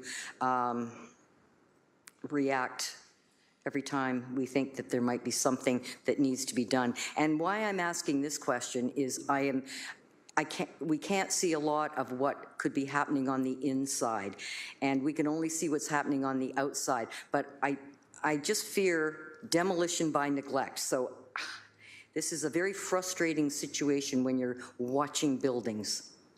Thank you.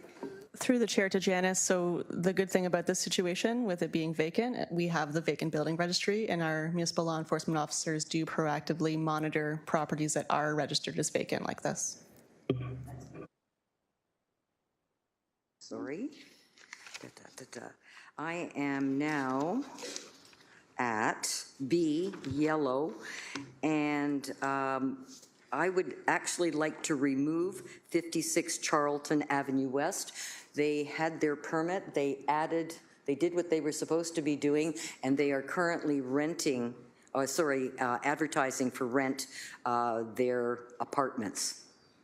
So if that's possible, I think everything is good there. And finally, 5456 Hess Street South. We know there's a notice of intention to designate. I would like to have an update as to where we stand on that. We've had newspaper, we've had people organizing petitions, and we've had letters go to council and various other people, and Facebook has been very active on this particular property. Thank you. And that's it for me.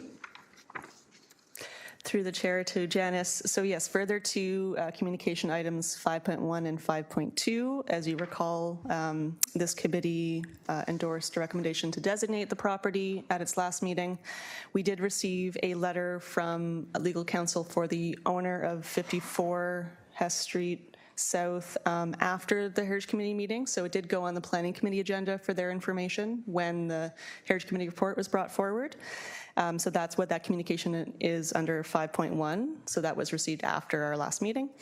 That was an objection to the recommendation to designate before it was considered by council. That's not technically a formal objection to the notice of intention to designate, because that did not happen yet. And then communication item 5.2 is the correspondence confirming serving the notice of intention to designate 54 and 56 Hess Street South. So they are both subject to the notices. They are protected as though they are designated currently. There's a 30-day objection period for owners to after they receive the notice of intention to designate.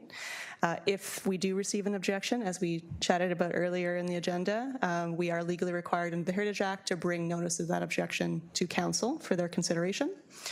They can decide to withdraw the notice or proceed with passing designation bylaw. Once a designation bylaw is passed, there is then an appeal period for owners within 30 days of publishing the notice of bylaw passing, at which time any appeals would be referred to the Ontario Land Tribunal for review. So right now, both properties are protected as though they are designated through that notice of intention to designate. Any changes proposed to any of the identified heritage attributes would require heritage permits to implement. And in terms of the vacant portion at 54, as we discussed at the last meeting, we are working closely with our colleagues in building to address, they had issued an order to comply in terms of making the building safe. So as we previously discussed, the two north chimneys were truncated. As you probably are aware, the jersey barriers and lane closures in place. There are a number of items that we are still working through, but currently the building is considered to be safe with the barriers up in place. And we are working towards addressing the state of the building and a proactive strategy, recognizing that council has decided to pursue long-term conservation through designation. So through the chair, they are cooperating? Through the chair, they have been in active communication with our colleagues in building and are openly communicating and working with them, yes. And one last question through the chair. Is it the same owners for both buildings? Through the chair to Janice, no, they are two separate owners, so it is a semi-detached building, two separate properties, two separate owners. Thank you. Thank you. Janice, did you have any other further properties? Oh, I'm good. Okay. But we do need to address 50, if you want to remove 56 Charlton. Yes. Okay, so you put through for that motion, Tim, to second. Supporting you, Janice. Oh, and is there anyone opposed to removing 56 Charlton? Seeing none, that item is carried. Okay. Next on our speakers list, we've got Karen is next. Thank you. I had just two items, both under the Section A, Endangered Buildings and Landscapes. I believe that last meeting we already discussed 6 Tally Ho in Dundas and that we were going to remove it from this list. Pretty sure we voted on that. So yeah, okay, so that should be removed from the list, which is still appropriate. And then I had a question to staff about, because I have a few new properties that I'm watching. Marhouse, 398 Wilson Street East. Is the plan still that it be picked up and moved? Is that correct? That's what I understand from everything I've been reading about it. Is that correct? Through the chair to Karen, yes. So the approved heritage permit is for relocation subject to conditions. As you may have heard, the OLT appeal was settled for the larger rezoning of the site. And we're currently working with the owner applicant in terms of next steps for site plan in order to be able to satisfy the requirements of the heritage permit and actually be able to move forward with relocation if that is feasible.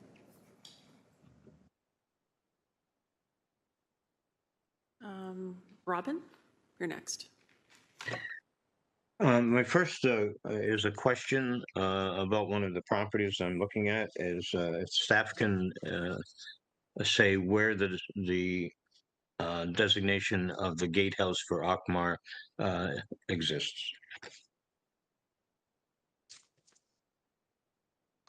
Through the chair to Robin, so it is on our high priority list to be reviewed by January 1st, 2025, and we have no updates to provide at this time on that process.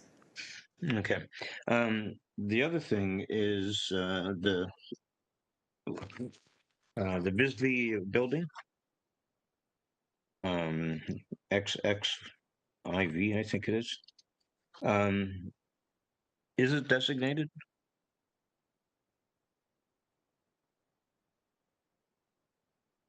Through the chair to Robin, yes. So XXIV 828 Sanatorium Road, you'll see that there's a D beside that. It is That's right. subject to a designation bylaw, yes. Okay, I didn't realize that it was designated. Okay, I thought it was just a notice. So that, and it's like Hess Street. If a notice is in, then it is designated. Sorry, I missed the start of that. Just to confirm, 828 Sanatorium Road, which consists of the Long and Bisbee building and the Cross of Lorraine and the surrounding landscape, is designated. There is a bylaw passed for that property. Wonderful, thank you. The other one is the properties that are on the list, that are on the watch list. I do question them as to why. One of them is 1 Main Street West, which is the former BMO. The other one is 65 Charlton Avenue, which is the Church of Ascension. And the third one in Stony Creek is, my look at it, is Battlefield Park or Battlefield House. I don't see any reason why they should be on the list of endangered. Graham, did you want to clarify something? Yep. Oh, okay. Yeah. So the two of the properties are the Bank of Montreal building and the Bisbee, Long and Bisbee, and there was one before that. He didn't want on there. Battlefield? No, that's his. Church of the Ascension. These were all put on during a change or potential change of ownership. So we just want to keep track to see what's happening. At that time, the lawyers' offices were moving out of the Bank of Montreal building, so this still wasn't sure what's going on. So just keep track of looking at change. That's why they're low priorities, not big dangers. It's just someone has to keep an eye on them, see what's happening. And I volunteer for both, and I have no problem with looking after both. So I personally would say that Battlefield House is not endangered and doesn't need to be looked at. So it can be removed. So you'd like to put that forward, Robin? Yes, please. Okay. Just before we do so, is there any update from staff that would show concern for the property? Through the chair, yes. So in terms of Battlefield, I think this might have come up to potentially be removed previously as well. So my recollection is this was added at the time that there maybe was some controversy around whether the reenactment was moving forward or not. Staff have no concerns in terms of this. It's designated site, National Historic Site, managed by our colleagues in tourism and culture. Definitely a stable designated property that we have no concerns with. Thank you.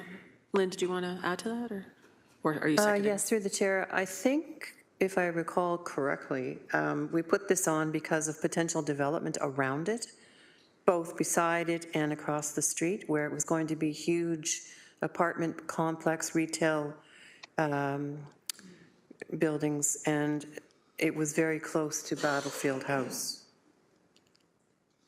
Yeah, that development is across the Highway 20, and there is some concern of traffic there. And the other one was the pizza place that is to the east.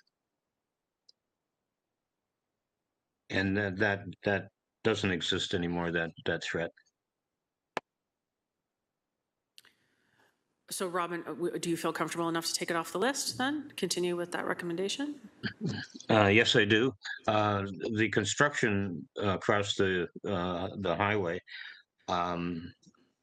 it seems to be a no-go, a go, I mean. So I don't see that having impact on Battlefield House. Okay. Do we have a seconder then to remove this property from the list?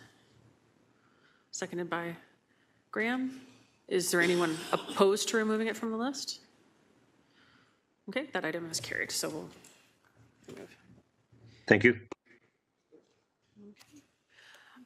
Any other properties, Robin, that you wish to talk about? No, that's fine. Thank you. Okay. Tim, you're next. Oh, I just want to know, did you get Will on the list? He did have something he wanted to add. Yeah. go ahead. Me? Through you, Madam Chairman, to the staff or Graham, any news on 20 King Street East? I know it's on mine, but I haven't heard anything and thought you mentioned something the last time.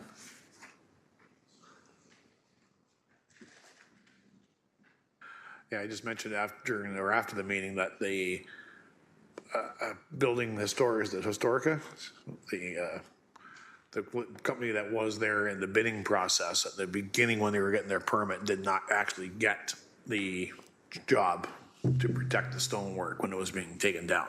So that's an old sign. Nothing has really changed there on the property after they applied for their permit, but there's all kinds of change in plans coming. And nothing through Heritage Planning either, I guess. Alyssa, this way. Through the chair, Ken Coit, Director, Heritage and Urban Design.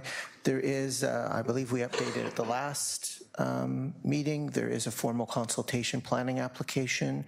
They are still planning to maintain the majority of the heritage facades as per the old permit.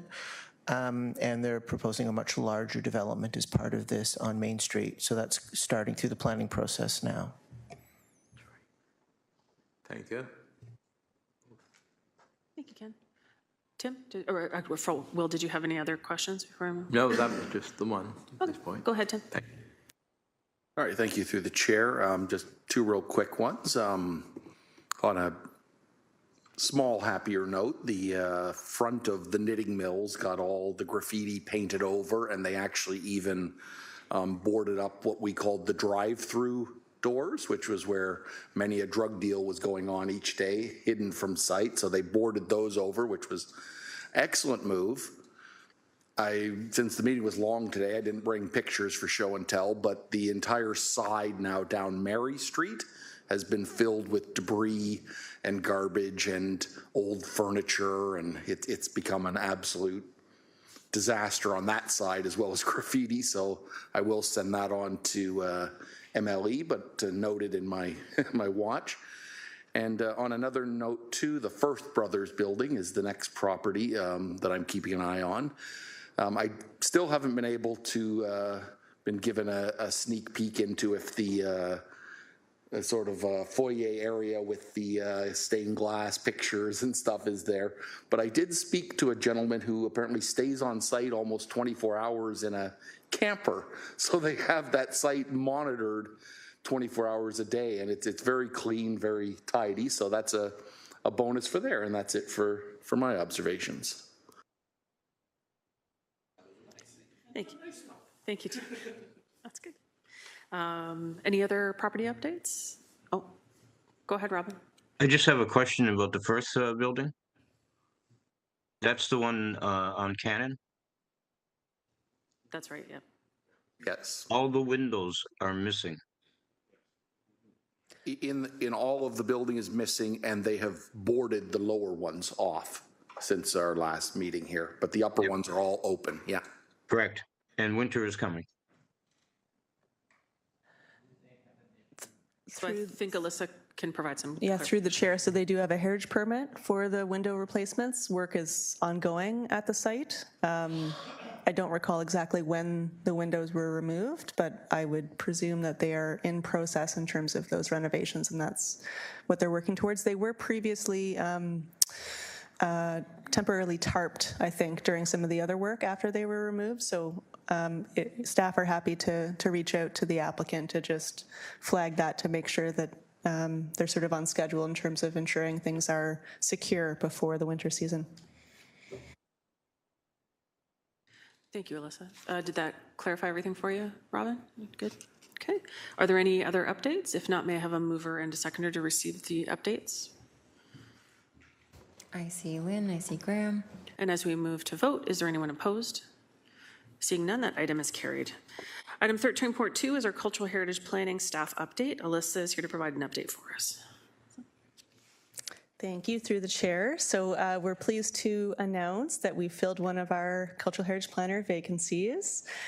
Meg has accepted the permanent Cultural Heritage Planning position with our team. So she'll be transitioning on Monday, actually. So this will be her last presentation to you folks as a technician. And I think most of you are already aware that I think Lisa, during some of the working groups, had advised that she was expecting, and she ended up giving birth earlier than anticipated, but her and baby are doing well.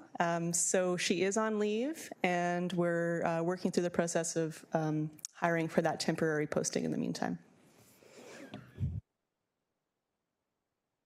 All very good news, and we wish our congratulations. All right.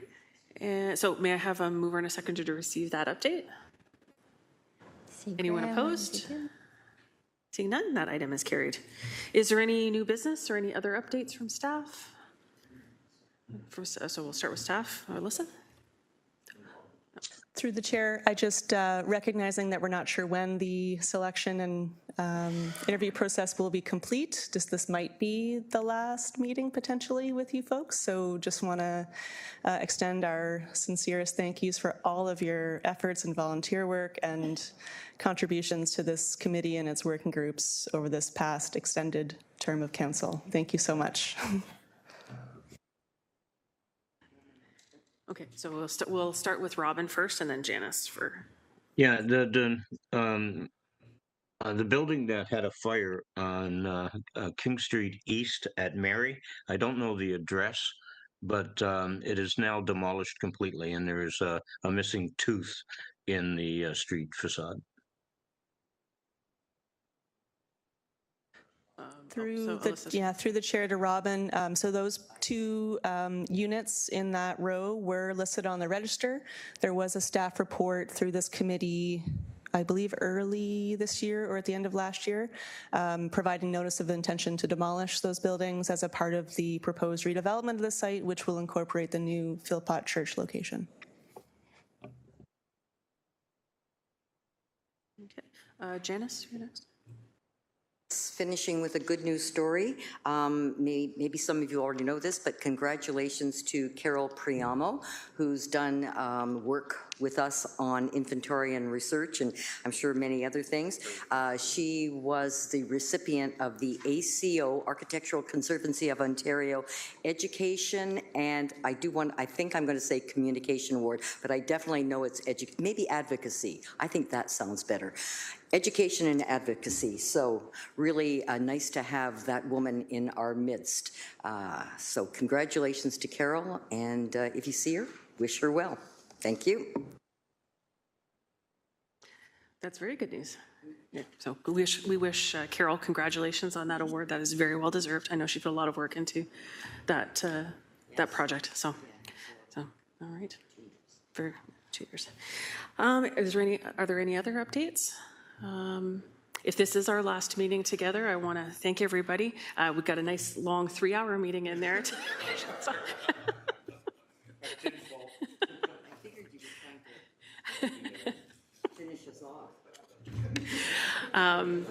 But it was a pleasure serving with everyone, and if we all are back, if decisions aren't made, our next meeting is scheduled for Tuesday, November 28th at 12 p.m. So we'll go back to regular time. All right. So thank you, everyone, and may I have a mover and a seconder to adjourn? See you in. Oh, he's got double hands there. Two Tims. All right. Well, is there anyone opposed? Seeing none, that item is carried. Thank you, everyone, and enjoy the rest of your afternoon. Bye.